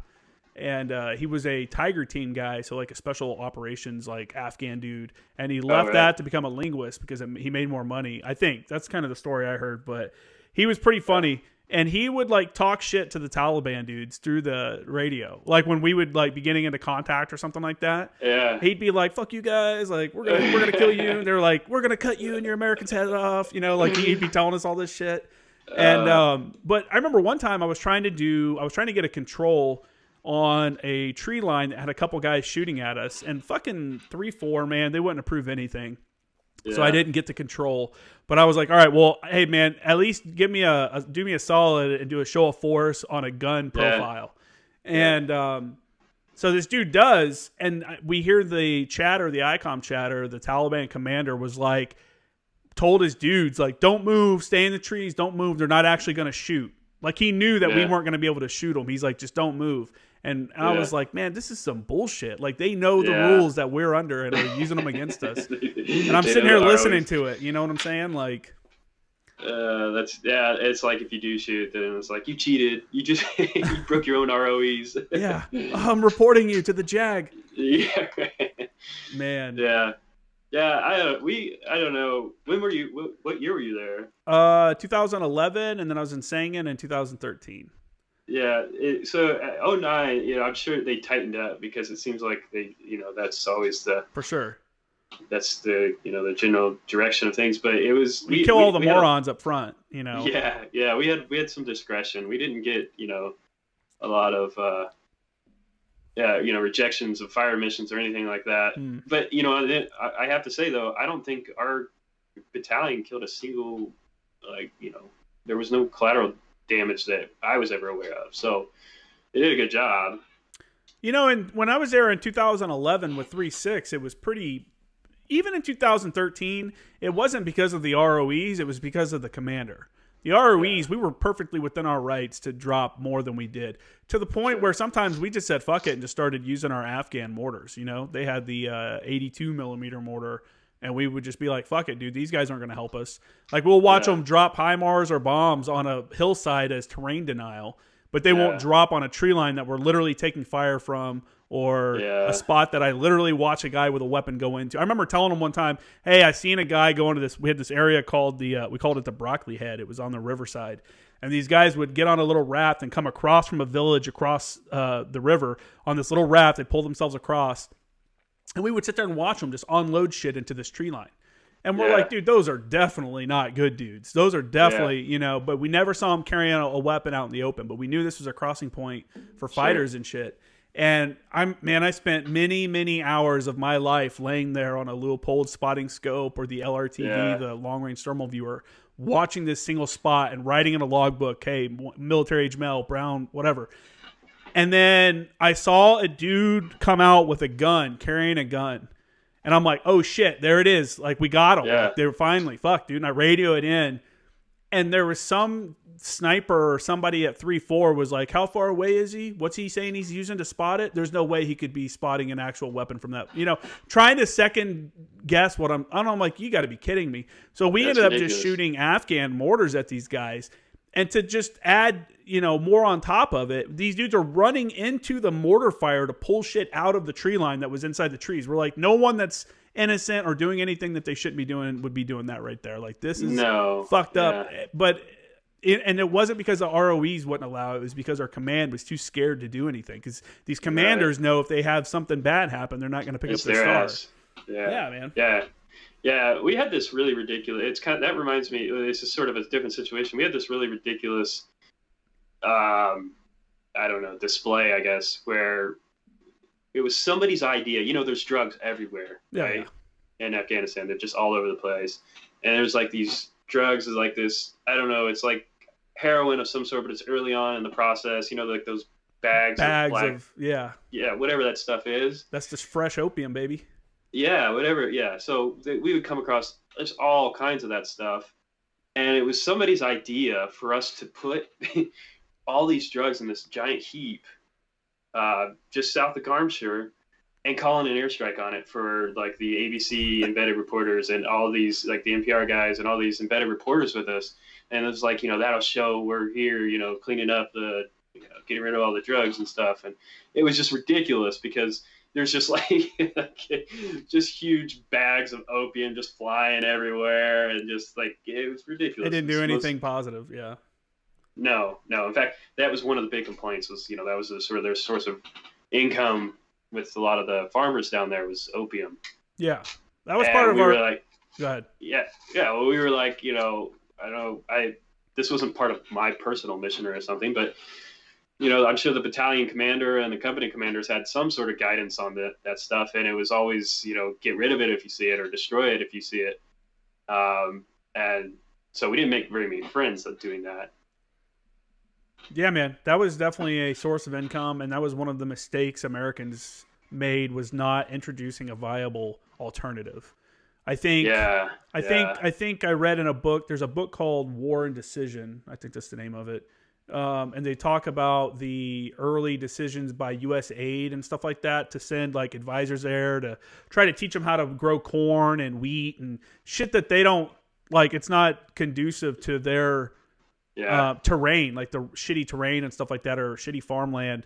And it was like they were talking about how had they pushed cotton, you know, or something like that, that would have provided like a good income for them. Then competed with the U.S. but I think that might have been part of the reason why they didn't, because then it becomes a competition for the U.S. and stuff like that. But either way, what ends up happening is now the alternative is, well, hey, we're just going to grow opium because it pays us more, or the Taliban are threatening us, telling us we're going to grow it or they're going to kill us, kind of deal. It's it's really weird when you see them out in the field scoring the poppy plants and like working the fields, like fighting kind of stops, and they just go out to the fields and work and shit, and they're all covered in black. Their hands are all solid black from opium tar and stuff all over them and everything. Yeah, it's a very labor-intensive crop, but you know, it's I would imagine very profitable. Hey, do you mind if I'm gonna go grab a pinch real quick? I don't have anything around here. No, go ahead. I'll be right back. No, you're good. It's like I start talking about military stuff, and it's like all of a sudden I have to have nicotine in my mouth. Dude, I haven't dipped in forever, man. It's been Go ahead. It's a bad habit for me. It was horrible. Yeah, I quit doing, like straight up dip and started. They got like these pouches now, that are like they got the nicotine, but that's it. It's not like any tobacco or anything like that. So it's kind of one of my favorite go-tos. I used to so I started dipping when I was 19. So before I joined the Marines, and it was like off and on kind of. I'm from Indiana, man. There's tons of people. Same. I knew girls in Indiana that dipped, and I'm like, oh, that's people gross. do it right in high school, like right in the classroom. Yeah, it's just everywhere. So I remember joining, and I just started dipping grizzly wintergreen constantly. Yeah. And that was my go-to, because you could get a log for like $10 at Camp Lejeune, and I dipped and dipped and dipped until I was a staff sergeant. And man, my mouth just started hurting and stuff. And I'm like, this is kind of a gross habit. I think I didn't want to do it around my kid. And I remember going on my first MEU, I took, I think it was like either 13 or 18. I think it was 18 logs of dip. And I was like, all right, when I finish all of this, I'm done. I'm quitting. Yeah. And I was dipping 1.5 cans to 2 cans a day for a little bit. That's a lot. I mean, you're on ship and you have nothing to do but sit there, and it's just dipping, and there's no food, like they don't. Yeah. So it's like dipping is just one of those things that you just kind of do. And I was dipping a shit ton. Yeah. And man, I got to that last can, and I was like, this is it, and I quit. And I think it was like October or something around that time frame of 2014. And I've considered it many times. Yeah, I just quit. I just stopped cold turkey and kind of never done it. But even now, like last week, I was like, man, maybe I'll start up again. I was like kicking it around, like it'd be such, like, yeah, fuck it, why not, I didn't. When I was in the Marine, I just had a similar experience. I was dipping before I ever joined the Marine Corps, and then of course I just everything exacerbated everything after joining the Marine Corps. It's like just always got a cigarette or a dip or something. And then I got out, and I was just like, I don't want to do this anymore. And like it was weird. I had this nightmare one night about like me being like this cancer riddled person, and I was just like, that's it, I'm swearing off cigarettes and dip. And I did for like 4 years or something until I was in college, and I was like, you know what, I'm just gonna start chewing what is it, like it's that Nicorette, but like the not the name brand stuff, but the cheap stuff. So I started chewing a couple pieces of that. And so that's kind of my compromise. I'm like, I like nicotine, I just don't want the cancer, and so that's kind of where I'm at with it. Isn't it crazy how addictive it is, though? Where even years later, you're like, man, I really want to do this. Like, I really. Yeah, it is. It's definitely a stimulant, man. I mean, that's what it does. But yeah, for better or worse, it's one of my vices. It's constant. It's a constant thing you do while you're in too. Yeah. Yeah, you were talking about cannabis earlier. That's something I sort of picked up after the military. I never really smoked before. That was something I picked up after getting out of the military. And I think that's mostly had a positive experience. And it's been my experience anyway. That's been beneficial for me. That's good. I was a huge pothead before I joined. I got arrested twice for weed before I joined. So I'm lucky that the surge was occurring and that they were letting in people like me still. Because drug waivers. Any other time I wouldn't have got the waivers because I got arrested. Right. Yeah. I got arrested my senior year of high school for having some. Wow. And then a year later, when I was getting ready to end my probation, I was almost done with my probation. I was having my buddy a going away party because he was going to boot camp. I was supposed to go to boot camp with him. He was going to boot camp, and the party got busted. And I wasn't smoking or anything at the time, but people at the party ditched their shit into like my couch and stuff like that when the cops showed up. Yeah. So me and my roommates all got charged for that too. So I didn't even think I was going to be able to join. It was like, that was crushing for me. But luckily at the time there was a war going on. So they're like, hey, we'll let these guys in now. Yeah. So it worked out for the best. I'm for it, man. I know people that the problem I've always seen with weed is that a lot of people think back to their high school days and they see the people that smoked weed and then moved on from weed to other things, hey, I'm going to do coke now. Hey, now. And I know so many people that are like crackheads or former crackheads and shit, like friends I went to school with that just smoking a little weed wasn't enough. And they all turned to meth and shit like that. It's Indiana, it happens. Yeah. And it's I think it's one of those things. If you can just do that and keep it under control, then it's not a big deal. But there's people that, just like anything else, they let it kind of take over their whole life and they don't do anything but that. Yeah. I think it's kind of funny too, because like, I mean, a lot of people, when I tell them that, or I share that with them, they're like, oh, it must be, something like PTSD, or, you had this rough experience and now this is therapeutic for you. I mean, but the reality is, just being high is kind of nice. It's just, it's relaxing. It has nothing to do with PTSD or anything like that. Mm-hmm. But I think a lot of people view it that way. They're like, it's icky or bad or frowned upon unless you have some sort of mental malfunction. Then it's like, oh, then it's okay. Yeah. But if you just want to relax, then it's like somehow not okay. I laugh at the people that constantly push it as a medicine. I'm like, okay, man, I get it. Like, you want to use it for whatever, to relax or whatever, man. Quit Yeah. quit trying to list it as a medicine because nobody believes it. You know what I'm saying? Like, I just like with I've very rarely used any kind of CBD products, but I'm like, to me that's the modern snake oil. Like, oh, if I just rub some CBD oil on my arm here, this like ailment will go away. It's kind of like the essential oil sort of thing, right? Yeah.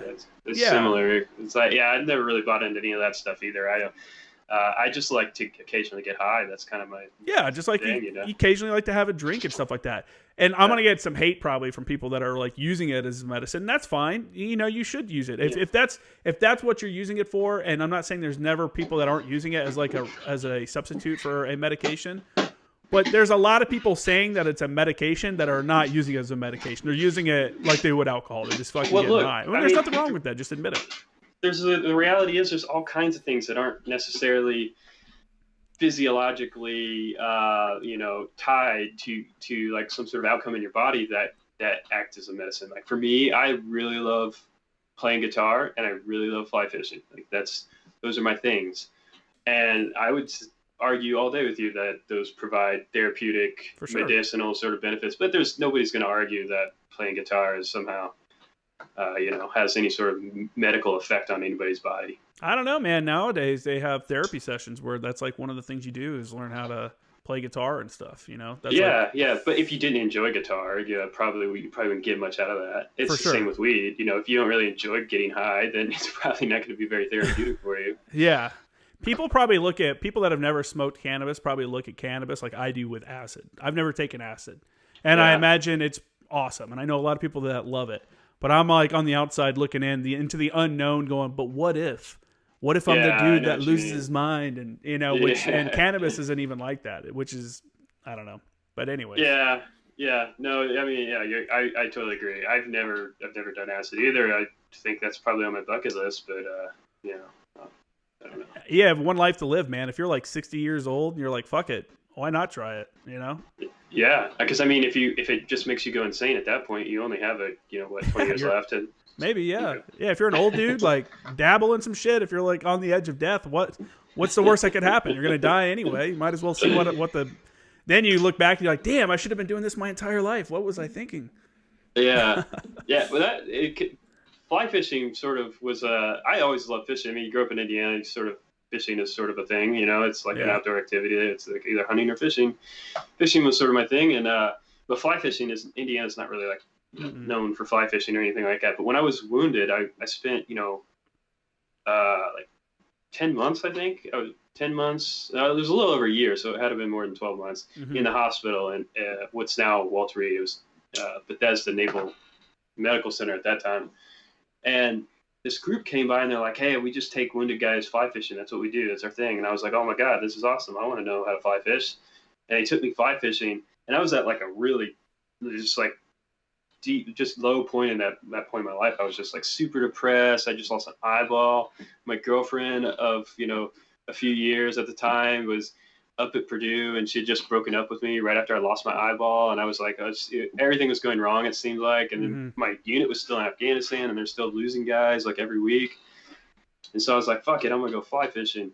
And so I did, and I just like latched onto that. Like that was my tether to reality. You know what I mean? Like that was the thing keeping me, that was just something that was keeping me grounded. And even when I got back to Lejeune, I would just like go waste all my money on fly fishing stuff, and then just go to the shitty little ponds on Camp Lejeune and just fly fish for these crappy little bass. And it was fun, and it got me, out of my barracks room, and kind of kept me stable. But once I had a kid, though, I have a 2.5-year-old daughter now, and we got another one on the way, another little girl. I just couldn't go fishing so much because, I didn't want to just like dump my kid on my wife. So I picked up guitar, and I latched onto that like I did fly fishing. It was just every single day, and I still do this every single day after I get done working, and I just play guitar for like an hour and a half. That's awesome. And I never really did it until, I had a kid and I couldn't go fishing, but that's sort of been my tether to reality.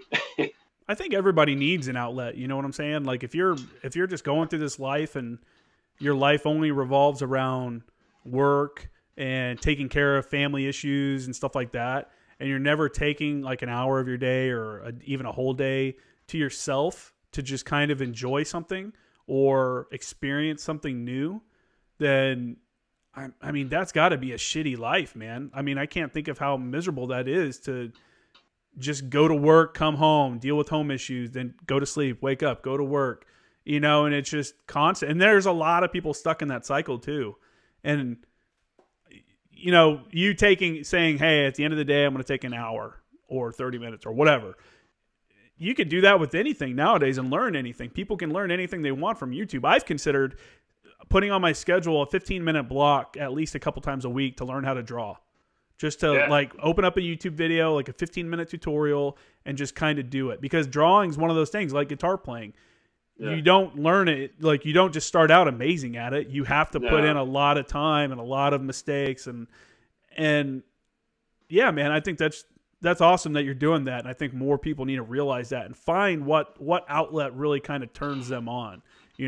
Maybe you become one of those CrossFit weirdos. Maybe that's your outlet. Maybe you become a crypto trader. That becomes your outlet. But be careful with that. It's expensive. Maybe you you just read books. Join a book club. Something like that. As long as you're building towards something, it's like nobody's ever reached peak guitarhood, right? Nobody's ever reached peak drawing artistry or anything like that. So it's something that you're never going to reach a point in your drawing where you're like, well, that's it. I've learned the art of drawing. I've learned everything. You know what I mean? You're just like it's not going to happen. And so the good thing about that is you always have some area of your life you can progress in. You always have something you can do to get a little bit better. And then you can use that to kind of hang your, feelings on at the end of the day, because if you're just sitting here just wasting away, it's like, I don't know, you probably know a lot of guys like this who joined the military and then that was the peak of their existence. And then they get out and they're just doing everything to recapture that peak, but they're just reliving it. They're just stuck in the past. They're not doing anything to move themselves forward or to change or adapt or anything like that. I'm kind of one of those guys. I host a podcast that talk about the military. No, I know what you're saying though. You know what I mean? These guys who are just permanently 20-year-olds in Afghanistan. They're the high school football star. Yeah, Uncle Rico. The Uncle Rico. Yeah, coach would have put me in. I could throw a pigskin, a quarter mile, that sort of thing. It's you can't. I don't know. The guys that I know who are like that are some of the most depressed, unhappy people that I know. And I don't know. I don't want that. I don't want that for myself or anybody else for that matter. It has to be one of many high points in your life. You know what I'm saying? It can't be the only high point in your life. Because if it's the only high point in your life, then, when you're 20 years removed, are you really going to talk about field day? Living in the barracks and how shitty field day was? Or you become that disgruntled veteran online that bitches about anything, just complains online all day on Facebook about these civilians don't understand. Yeah, man. Everybody's got to find their outlet, and everybody has one. They just got to find it and embrace it, and you find that outlet by going out and trying new things, doing things differently. And not only are you finding an outlet for you to just kind of enjoy life a little bit more, but you're training your brain in something new. So it's constantly learning and it's healthy for your brain. You know what I'm saying? If you get into a routine and you're just thinking the same fucking thing over and over again, this is it, this is my routine, nothing new ever. How good that not having any kind of stimulants can't be good for your brain. You know what I'm saying? I try to get up. Sometimes I'll wake up in the morning and it's 4:30 in the morning or something like that. And I'll just wake up and be like, fuck, I think everybody does it. They wake up earlier than they mean to. Yeah. And I'll pull out my phone. I'll start playing on it. And this has happened many times over the last couple months. I'll pull out my phone and I'll start messing around on it and stuff like that. And I'll realize man, I'm getting sucked into Instagram right now at 4:30 in the morning or whatever. Yeah. What am I doing? So I put my phone down, get dressed, grab my camera, and go somewhere and just shoot photos. Hey, man, the sunrise is in an hour and a half. Where's a good place I can get some sunrise photos? And then I'll just go do it. You know what I'm saying? Photography is my outlet. Photography is something I go and do a lot of. And I really enjoy photography because it also forces you to look at things differently. And it introduces you to places because you're I want to go shoot a photo of this thing.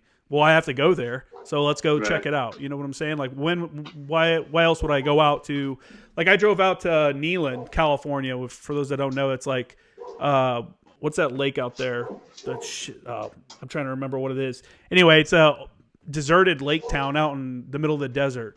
But the photography opportunities out there are amazing. Like it's got just this giant lake that's abandoned because it's all so dirty and shit. There's nothing living in it and everything like that. But I never would have gone out there. The only reason I wanted to go out there was to shoot photos. And so that drove me, you know. So I don't know, man. Everybody's got to have an outlet, and I think that's awesome that you're doing that. I do want to back up though and talk about how you got injured. You know, like you're talking about getting into engagements and stuff like that. What was like a common engagement you guys were getting into? Was it mostly small arms, or were you seeing like complex ambushes with IEDs and small arms? Like what was kind of the vibe? Well, you definitely so IEDs. That's the easiest place to start. They were everywhere, all over the place, all the time. One of the interesting things, I was wounded, was it was the first. We didn't really worry about pressure plate IEDs a whole lot because we hadn't seen any. It was always like remote triggered sort of IEDs, and like actual wire sort of running from the device. Yeah. And when I was wounded, the IED that wounded me was actually a pressure plate type of IED, which has caught us all. I mean, both literally in more than one sense of the word, caught us off guard. But yeah, small arms fire was pretty routine. Occasionally there would be some sort of like RPGs or like we encountered a recoilless rifle one time. It was kind of that's rare, I guess. I don't know. We didn't see that a whole lot. And some heavier weaponry, like I think it's called like a Dishka. I think it's like a 51 caliber sort of Soviet style weapon. Yeah, really heavy machine gun. So those are the kind of munitions that they would use. But they would lay these like L-shaped ambushes, or an IED on top of an ambush. We trigger the IED, they would ambush, that sort of thing. For me, I tried to spend as an FO, I tried to spend as little time as possible behind the trigger and more time, behind the binos, just trying to find something, a target or anything. You know what I mean? That wasn't always feasible, but that's what I was always trying to do.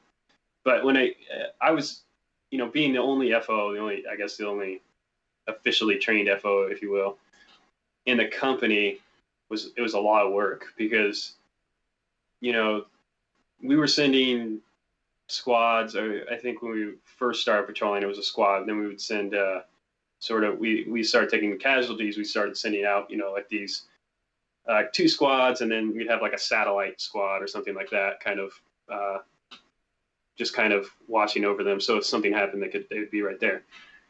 But I was on a lot of those patrols, so multiple patrols a day, because it was just me, it was like, that was it. There's no other FO. And so if you're going to be calling in missions, you either need a lieutenant or you need an FO or somebody who's got training. And I also had, like other routine duties like firewatch, or not firewatch, but, like standing guard, Yeah. Behind a machine gun or something like that. So I would sit behind this 240 in a MRAP that was kind of like, our patrol base was real small. It's just, it was like half a company. So we had 2 platoons plus headquarters in this patrol base. And, in each corner of the patrol base, there was a 240. And so I would sit behind one of those 240s. And the day before I got hit, I had firewatch until it was like 2:00 in the morning, and we were getting up to go patrol at like 03 or 04 or something like that. Still dark, still super dark. And so I was already just like totally miserable because I was just so freaking tired. We went out on this patrol, and I remember leaving for the patrol, and I even remember all the way up to the point of the blast. And we kind of came to this canal. There's so many canals in that part of Afghanistan. You kind of have to jump across or just kind of get across however you can. And it was dark. It was real dark. And we got kind of pinched up. Like we were trying to do like a ranger file because, it was dark and we didn't want to We just didn't want to have a giant wide footprint going through these fields because we had to cross them pretty regularly, and we knew that there'd be IEDs there. Mm-hmm. And so we get to this canal crossing and we get bunched up because it's dark, nobody can see, and we're all in a ranger file, and this one of our Afghan nationals that's working with us kind of gets out of line, and he's kind of walking up trying to take this really obvious way across the canal that nobody wanted to take, because if you're going to put an IED anywhere, that's where it's going to be. So he kind of, and I'm kind of standing near that area. And so he walks up past me, steps on IED, detonates it, and I take shrapnel right in the face, in the side of the head. From that point on, I enter a different reality. It's just, I don't have really explicit memories of anything. I just have flashes, but no real coherent memories. But it ended up killing that guy. Obviously, he stepped on it. It killed another one of our Afghan partners, and it killed a Marine, unfortunately, who was kind of standing behind me, and then wounded me, and it wounded a handful of other Marines. So it was kind of a, for a what would I just say, like a platoon, maybe like a platoon minus, something like that. It was a lot of casualties for 4:30 in the morning. Nothing had even happened yet. It was just like, the first thing that happened that day.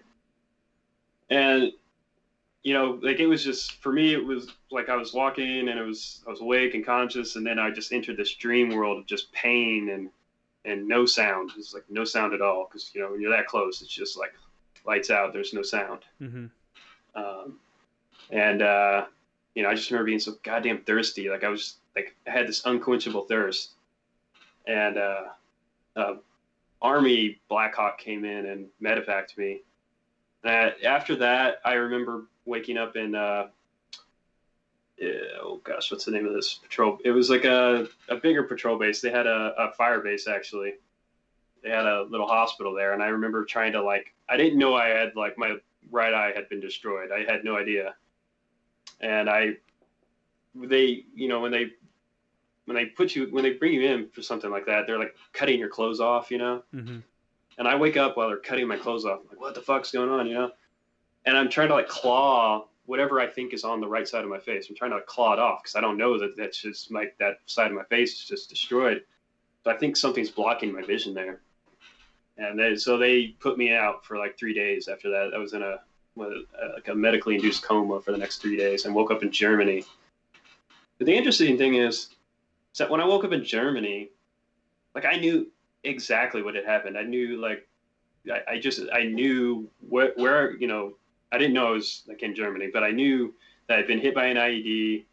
I knew that I had been medevaced out of the country. I just knew these things without ever having the thought that I didn't after I got blown up, I never had the thought, oh shit, that was an IED. I just got blown up. That never happened because I was just so out of it. You know what I mean? Mm-hmm.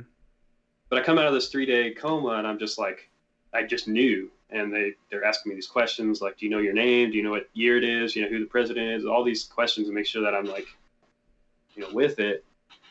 And I get back they medevac me to DC. And talk about the most depressing plane ride, man. They put us on the C-130.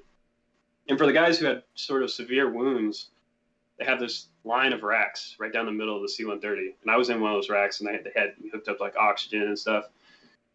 And I got a corpsman that comes around every once in a while just to check on you. And I could walk. There was nothing wrong with my legs. So I pull the oxygen off and I get out of my rack, climb down, and I'm walking around the C-130 and there's just mangled guys everywhere. It's just fucking terrible. Right down the center of the plane is all these racks, and most of these guys don't have legs and stuff. And then on the outside, on the outside edges of the aircraft, there's just guys sitting on a bench seat, and they all have lesser, I guess, injuries, but injuries where they didn't need to be in a bed and with oxygen or meds or anything. Mm-hmm. So I'm just walking around. I find one of the guys who was wounded in the blast, same blast as I was. I was talking to him, and I went into they had a little bathroom in there, a head and a mirror in there, and that's when I saw my face for the first time. I was like, holy fuck. Because it was just swollen. It was unreal to, because it's the first time I was looking at myself. And I get back Yeah, go ahead. No, go ahead, man. Go ahead. But so I get back to DC, and they're talking to me. They're like, you fractured most of the bones on the right side of your face, and you also got some skull fractures, and you got these brain hemorrhages in this area of your brain. It's the basal ganglia. And so I was like fucking terrified because I thought at any moment I would like go to sleep and wake up like, I don't know, like with some serious mental damage or something. You know what I mean? Like I thought that I would I would be a vegetable, or, just need to be taken care of for the rest of my life. So I was terrified. I was like really anxious, and I still I was on a lot of meds. So I was having these like hallucinations that I was still in country. It was just fucking bizarre. But I don't know. When I was in DC, that was like, this was before I was introduced to fly fishing. Obviously, this was immediately after the injuries. I just was just an absolute wreck. I missed the guys. I was, still sort of felt like I was there in a way. Mm-hmm. And like I would have people come in, like people I knew or whatever, they'd come in, and I would just immediately launch into stories like, oh, there was this one time where we were on patrol, and you just want to tell people all this shit because it's like all this amazing, fantastic stuff that happens on deployment. Like, you just want to like release it all. You know what I mean? You want to tell people about it. Mm-hmm. And I would have these heart rate monitors hooked up to me. My heart rate would jump to like 200. Like even right now, I'm sure my heart rate is, I don't know, I don't have a heart rate monitor on, but I'm sure it's like through the roof. My heart rate would jump to like 200 just sitting there talking about it. And eventually, they were like, look, we got something's going on with this guy's brain. There was a lot of swelling. They decided that the swelling was causing all of these behavioral, things, I guess, if you will, whatever you want to call them. I was just having these troubles. And so they put me in the TBI ward at Bethesda. And that was kind of like it's kind of like they take you off this main level, the surgical ward, where it's just like a bunch of just beaten up guys who just got back from country. They're just getting surgeries constantly.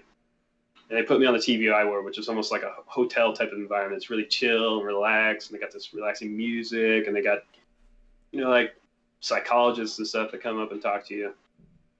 So I spent about 6 or 7 months there, just miserable and drugged out of my mind, I guess. And before I found fly fishing, it sort of found a new sort of outlet. But at that time, that's sort of what, really early in our conversation, we were talking about college. And I mentioned just real briefly that I double majored. I majored in economics, but I also majored in cognitive science. And one of the things that got me really interested in the brain and brain sciences was that experience, because it was just like a shock to me how like we feel like ourself, like our personhood is like this really innate thing, right? But you change your brain chemistry just a little bit, you introduce some sort of change to the brain, and you become a radically different person. That old person just completely is not there. A lot of times it's totally inaccessible. Mm-hmm. And I thought that was like profoundly interesting because, on the one hand, like that's super depressing because there's a lot of guys who are never going to live a normal life anymore because, I knew a lot of guys. The guy in the room next to me on the TBI ward was a Army captain who had been shot in the head in Iraq, and he was blind because of it, but he was also like totally inaccessible. I mean, he was like a child essentially. And that's super depressing and scary. But there's also like another more helpful way to think about it, the way I like to think about it. It shows you like how plastic and how moldable your brain is. Like how how your environments and your behaviors and the changes you introduce to your brain can change who you are as a person. So I took that experience into college, started studying cognitive science, and I started thinking, what kind of things can I do to sort of mold my brain to be more of a person that I aspire to be? Mm-hmm.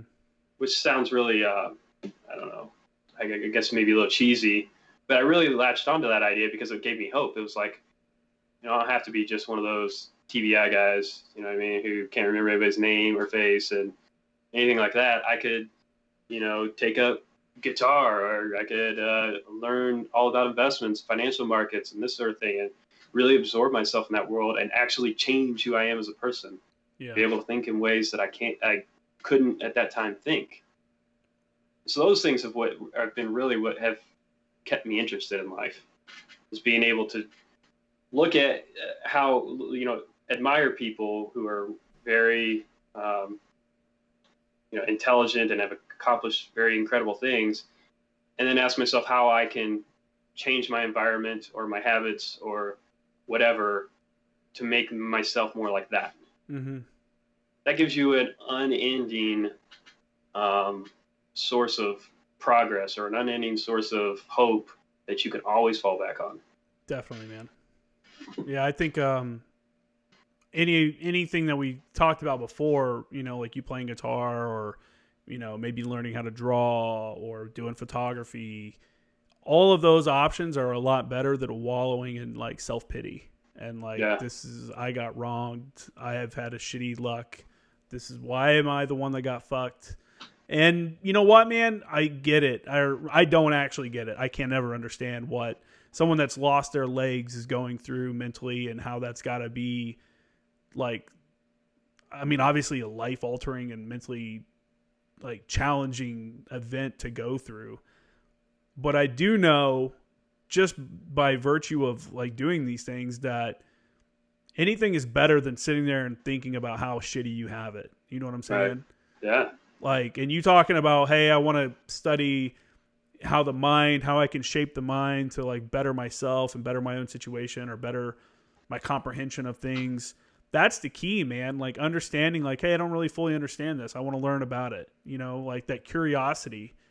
And I think that's what keeps people alive, man. It keeps them positive, is having a natural curiosity and wanting to seek out new things. And I don't know. It's, I don't know, man. I'm glad you're like adjusting to it, better than a lot of people. I mean, I'm assuming we don't know each other obviously, but yeah.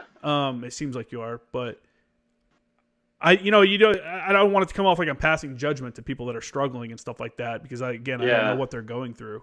Sure. But I would always recommend to seek an outlet, find something that makes you feel, I don't know, like that's your purpose, find your purpose. Well, and you don't even have to, pass any judgment.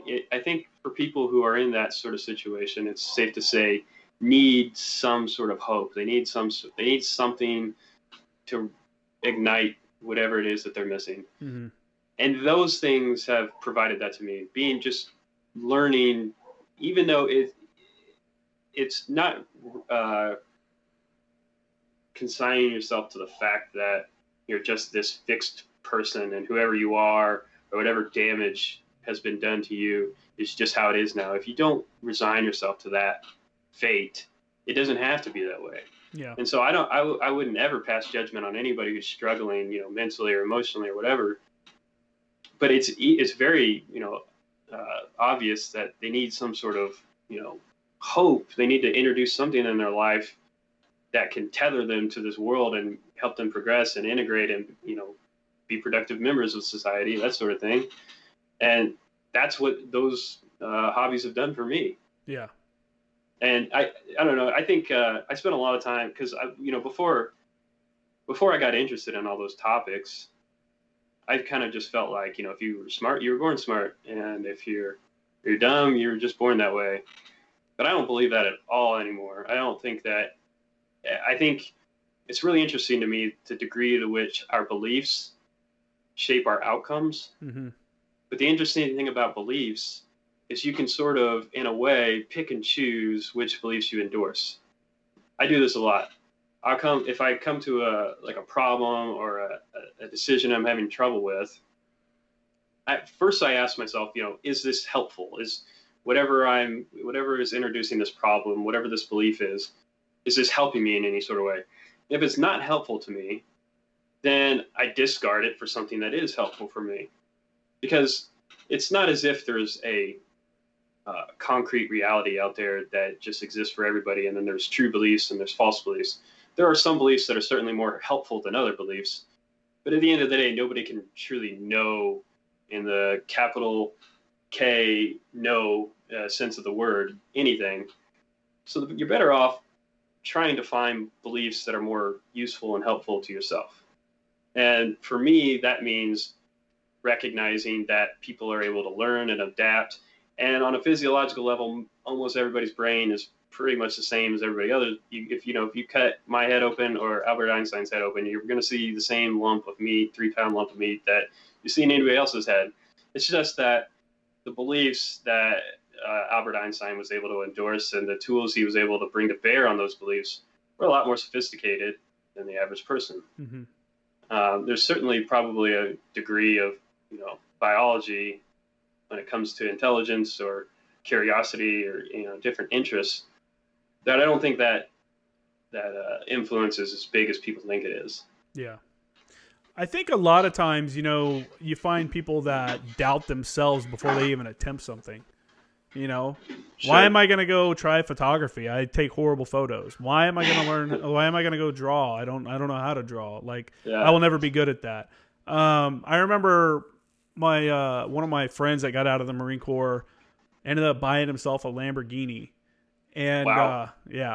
He did all right after, and he's super cool about it. He wasn't like a douchey Lamborghini guy.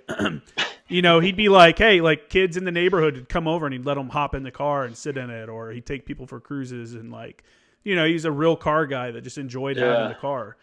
And one time, one of his neighbors or someone in the neighborhood came by and was like, can my son sit? This lady was like, he's always sees it driving around. He just wanted me to walk over here and see if he could see it. And he's like, yeah, man, go ahead. You can hop in. And I think he let him start it. And the lady told him oh, enjoy it. You may never sit in one ever again. And it's like, dude, what kind of, why would you say that to your kid? Like, you're making it seem like it's unattainable. Like you could never aspire to get something like that, right. and then that's just that negative kind of outlook a lot of people have, I could never become a billionaire. I could never start a company. I could never afford this. And it's like, so you're self-defeating. And it's that belief. Yeah. I mean, it's like a self-fulfilling prophecy. In fact, talking about economics, you see that a lot in economic markets, financial markets. You see these self-fulfilling prophecies where people think a certain security or a certain macroeconomic development is going to happen. And then that belief then leads to the market outcome of what would have happened if that, said macroeconomic condition had happened.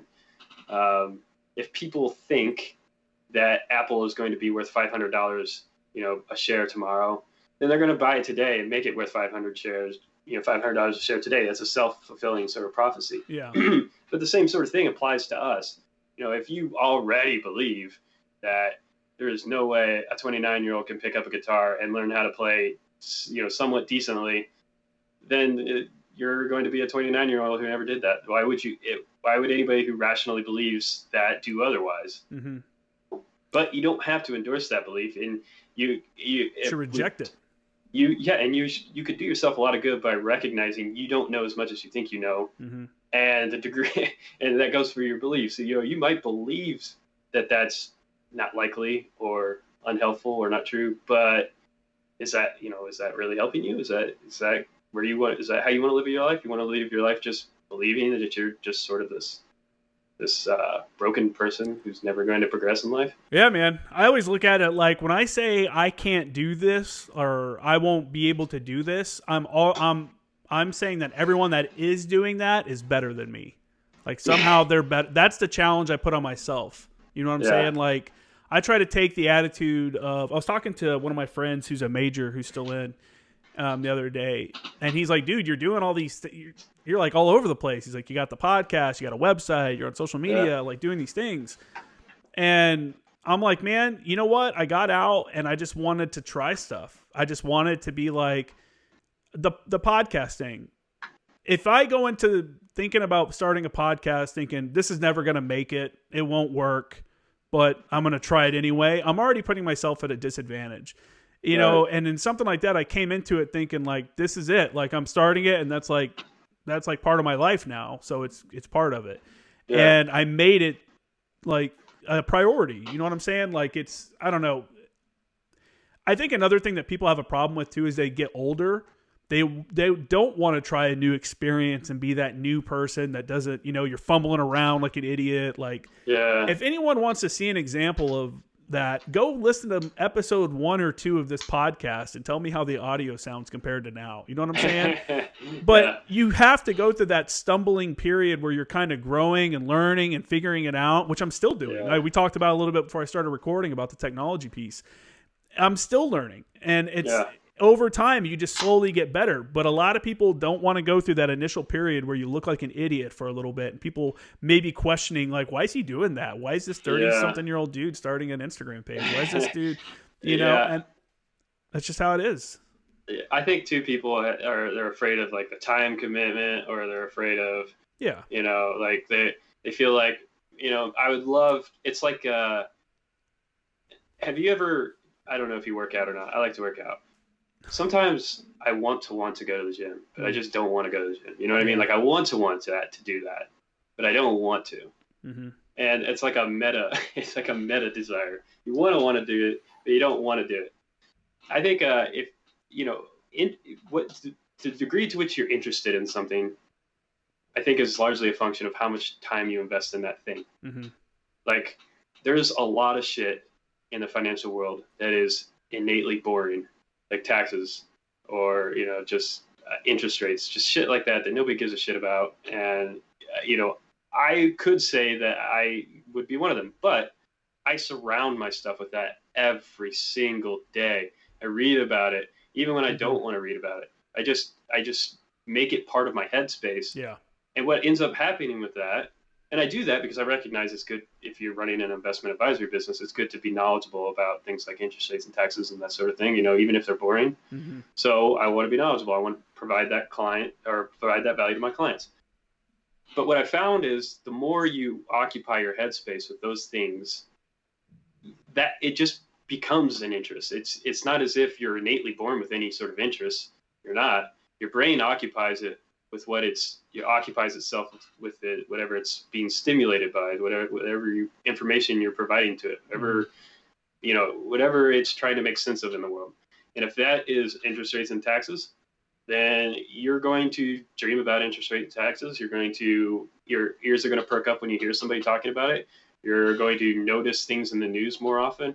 But it's not because I came out of the womb like with a fucking calculator in my pocket and calculating marginal tax. Like, that's not the case at all. In fact, that wasn't the case even through the Marine Corps, or even for a while afterwards. But it is now, because somewhere along the line I decided, hey, this might not be an interest or a hobby that I have right now, but I think that it could be if I just devote enough time and energy to it. For sure. Even if it looks ugly for the first few years. Yeah, you have to be ready to stumble and fall and get back up and keep going. I mean, there's plenty of things I've done wrong in social media or in this podcast. I'm sure I've said something I shouldn't have said. I mean, this is episode like 114 or 115. So I imagine in 100 something episodes, I've messed things up. It happens. And, but you just have to, like you said, you just have to kind of embrace whatever it is that you want to be good at. And if you embrace being a disgruntled veteran that just comments on Instagram or social media all day about how things are fucked up and stuff like that, rather than trying to go out and do something new, then that's on you, at some point. That, like, it takes some willpower to, like you said, get up and go to the gym. Like, I need to go to the gym, but do I want to go to the gym? It's a lot easier to just sit on the couch and turn on some YouTube or something. And that's one of the reasons I brought that up is because my wife and I joke about that a lot. But I think there's a way around that. There's a way to sort of short circuit that type of thinking. And it goes exactly to what I was telling you about occupying your headspace. So, like, imagine, we'll just use the gym as an example. Imagine you're just a fat piece of shit, but you recognize that it's good to work out occasionally, and you want to do that, but you want to do that, but you really don't want to do that. There's other things you can do. You could start reading about workout plans. You could start reading about, a healthy diet. You could start reading about just different things. And even though you're not doing what you should be doing, which is being in the gym, you're starting to occupy that brain space. And it's going to be a lot easier for you eventually to actually get up and go to the gym if you just, you've just surrounded your brain with that information. For sure. It's just one of those things. It's just like, beliefs and interests are very, in my mind, the way I think about them, are very similar in that you don't have to, you're not resigned to whatever beliefs or interests you're given. You can rationally evaluate your environment and say, hey, you know what? I don't know shit about coding or whatever. Yeah. But I bet it would be valuable to know it. I'm not even going to commit myself to learning how to code. I'm just going to start occupying my mind with it somehow. In however a way is tolerable to my brain where I am currently, I'm going to occupy my brain with coding. And slowly you'll occupy it in more sophisticated ways. And eventually, I would imagine if you did that long enough, you would probably stumble on how to code. Yeah. I don't think it works that way, but you would eventually figure it out. Exactly. Yeah, no, you slowly ease your way into it. And it's funny you say coding too, because over the last 2 years, I've really heard over and over again about Python. You know what I'm saying? Which is like a huge like coding language or whatever. And it's something I don't understand. I'm like, I don't know what that is. I don't really get coding. That's not me.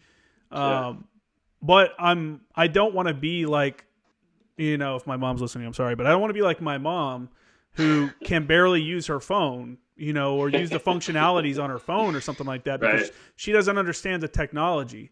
So I try to I try to keep my finger on a pulse of the technology, and Python and coding was one of those things where I'm like, dude, I know nothing about this. I want to learn about it, but I'm not going to take a coding class while I'm in college because it's not part of my major and I'm not that interested in it. So I looked on YouTube, and MIT has open courseware where you can literally watch their classes on coding, their computer science. It's like you're sitting in the lecture. So you're literally getting an MIT level education on coding. And I just started watching the videos just so I could kind of understand it, because some of those principles, I'm in advertising now. I'm in advertising and like journalism. That was my major at San Diego State University.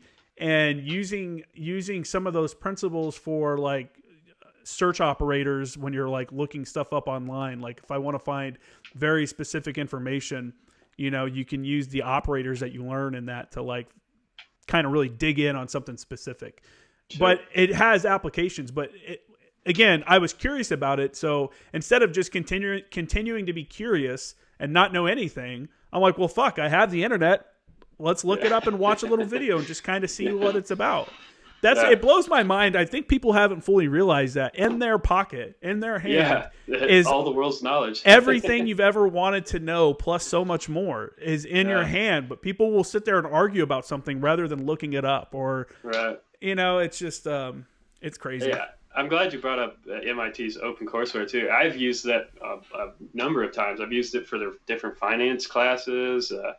I think I didn't make it through this one, but there was like this really hard like multivariate calculus or some shit. I was like interested in trying to figure that out for a time, and then I decided, it's my time. Maybe not for you, huh? Well, I just decided, maybe my time is better spent. Maybe I should leave it to the people who are making a living doing that, and I will read about an investment or something. But you have literally the world's knowledge at your touch, and even the future knowledge. It's like things we're speculating about at the tip of your fingers. Mm-hmm. It's like make the most of it instead of Instagram or Facebook or whatever it is. People are quickly realizing how little value going to college has when you have resources like YouTube and stuff where professionals in these industries are coming on there and literally teaching you how to do things. Why do I need to go to a university to learn math when I can get online and look up Khan Academy and they'll teach me everything that I ever wanted to know about math? You know what I'm saying? Right. Like it's a tool that's a very underutilized tool and I think underappreciated thing. So anyways, we've been going for a little while, man. I'd like to wrap it up, but I want to give you an opportunity to kind of pitch your company. I don't know if that's a Indiana only thing or are you nationwide? No, it's nationwide. Yeah, I've been circling that drain there, and I never really got down to it. Yeah, so I was in college. I was taking a lot of economics, finance classes, and at some point I decided, hey, I need to get some work experience, right? And I reached out to all the investment advisors in my hometown, Evansville, Indiana, and only one guy responded to my emails. And I played the veteran card. I'm not ashamed to admit. Hey, I'm a veteran looking for an opportunity to finance, that sort of thing. Only one guy responded, and he gave me a shot. He showed me what he does. He shows me what an investment advisor does. And I thought, hey, you know what? I already have this interest. I'd been taking those classes. I'd been managing my own money. I want to do this for people. I want to make money off this. And so I got licensed, and I started taking on clients under this guy's firm.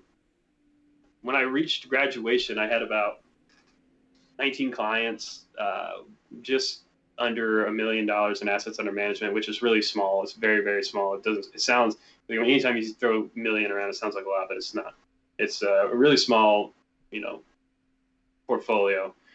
And I decided that was enough for me to get my toe in the door and start my own firm. So I launched UVest Advisory Group, which is early January 2018. And now have since gone on to become a CFP, Certified Financial Planner. And I can offer investment advice nationwide. I like to focus on people my age. So I'm 32. I like to work with people, lower mid-20s up to early 40s, somewhere in that range, just because they're a lot more relatable. I can build rapport much more quickly with somebody who can relate to me and I can relate to them. Mm-hmm. If I'm working with people who are on retirement's doorstep, that's hard for me to relate to because I'm not there. I've never been there. But if I'm working with somebody who's got, just starting a family, they just bought their first house, or, maybe a few years ago, or thinking about buying their first house, trying to build up some wealth, I can relate to that because I'm doing that. That's exactly what I'm doing. And I know the best ways to do that. So that's generally who I work with. I also am what's known as a fee-only financial planner. And most people don't know what that means. But basically what it means is I'm not a broker who works for commissions. I don't get commissions to sell certain products. I don't get like you see this a lot with life insurance. A lot of life insurance salesmen are offered a commission from different life insurance providers to sell those products. The same goes for the investment advisory world with mutual funds.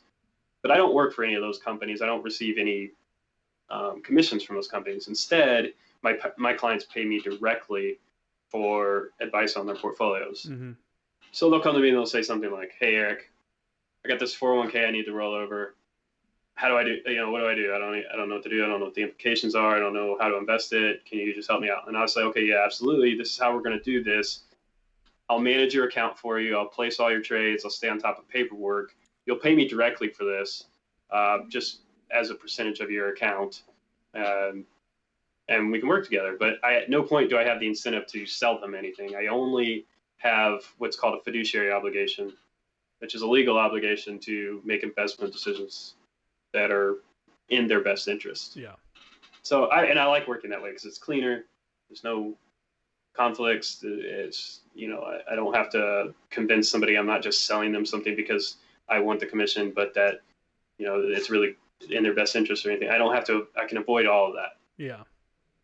And so that's it. That's my business. Right now we're running at about 50 clients. I've got clients from Oregon to Louisiana to, of course, Indiana, Illinois, Kentucky. I got a client in Colorado now I'm pretty excited about. I got one client working, he's actually in Iraq. He's not an Iraqi citizen. He's, works for Triple Canopy, but in that contract game. Yeah, doing that, making the big bucks. So I work with all kinds of, I work, of course, with a lot of Marine buddies that I was in the Marine Corps with. So how can people reach out to you? Yeah, so I'd say the best way to reach me is email address, and that's Erik, ERIK @uvestadvisory.com, and it's UVest Advisory, so it's the letter U, VEST Advisory, ADVISORY.com. But you can also reach out to me, through my business line, and I can give that number out. It's 812-618-5200. So those, I'm sorry, I'm going to take that back. You can't reach me at that number anymore, but you can reach me at this number. It's 812-698-5200. Okay. So that's the best way to reach me. But I'd also encourage, listeners to visit my website. That's uvestadvisory.com. And they can read all about my services there. I'm a big investment financial market nerd, so I got all kinds of great blog material for anybody who's willing to to sit down and read those. I got a lot of content from anything from employee stock options to proposed tax legislation to cryptocurrencies. We were talking about that. I do a lot of analysis on those kinds of things, and it's all original content. It's all content I produce. I'm not, buying it from some content producer or anything like that. That's legit, man. People got to check it out and get it in their headspace, right? Start thinking about what investing is like. I really like that.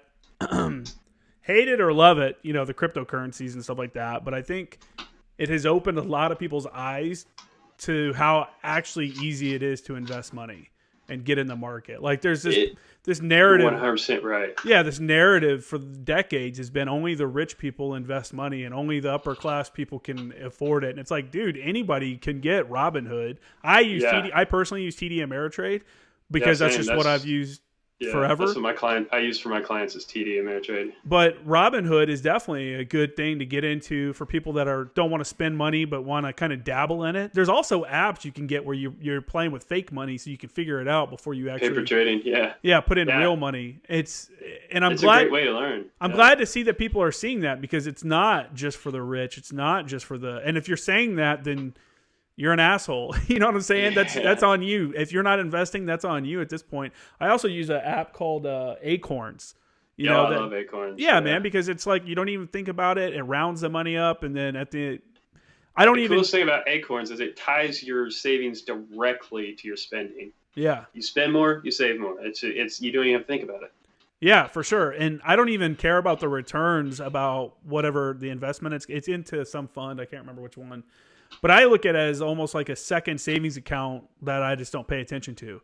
And then once a year, I'll open it up and be like, oh, look, I have this much money. If I need to buy something or if I want to put it in something else, I will. But tools like that, using that tool in our pocket, that phone that gives us all the information, people need to understand that it's not just for fucking scrolling through Facebook or Instagram or playing some game. There's so much value out there. You're absolutely right. It's a tool, man. It's a tool just like everything else. And people like you are an extension of that tool because, the tool is made for the general population, but I know people have specific questions, and that's where someone like you can come into play and be like, hey, for your specific financial situation, this is what you should probably be looking at. Yeah, and I'm glad you said something about that because I spend a lot of time. I was once I was just a regular person wasn't an investment advisor who had investments.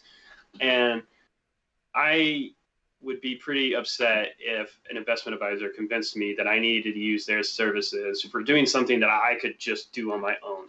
So if I recognize that a client is perfectly capable, they already have any sort of knowledge, they have the knowledge to the extent that it's useful in their situation, and there's no value add that I can bring to that situation, I will be upfront about that. I tell them that. I say, hey, look, I think it's because it gets too messy otherwise. If I'm trying to really just milk somebody's investment account because there's no value being added there, that's a terrible business model. That's not a good way, especially a small business. That's not a good way to have a sustainable long-term business, So, but it comes down to those situations where, you got a complicated situation. You got, I don't know, maybe your work issued you incentive stock options and you have no idea what those are or how they work.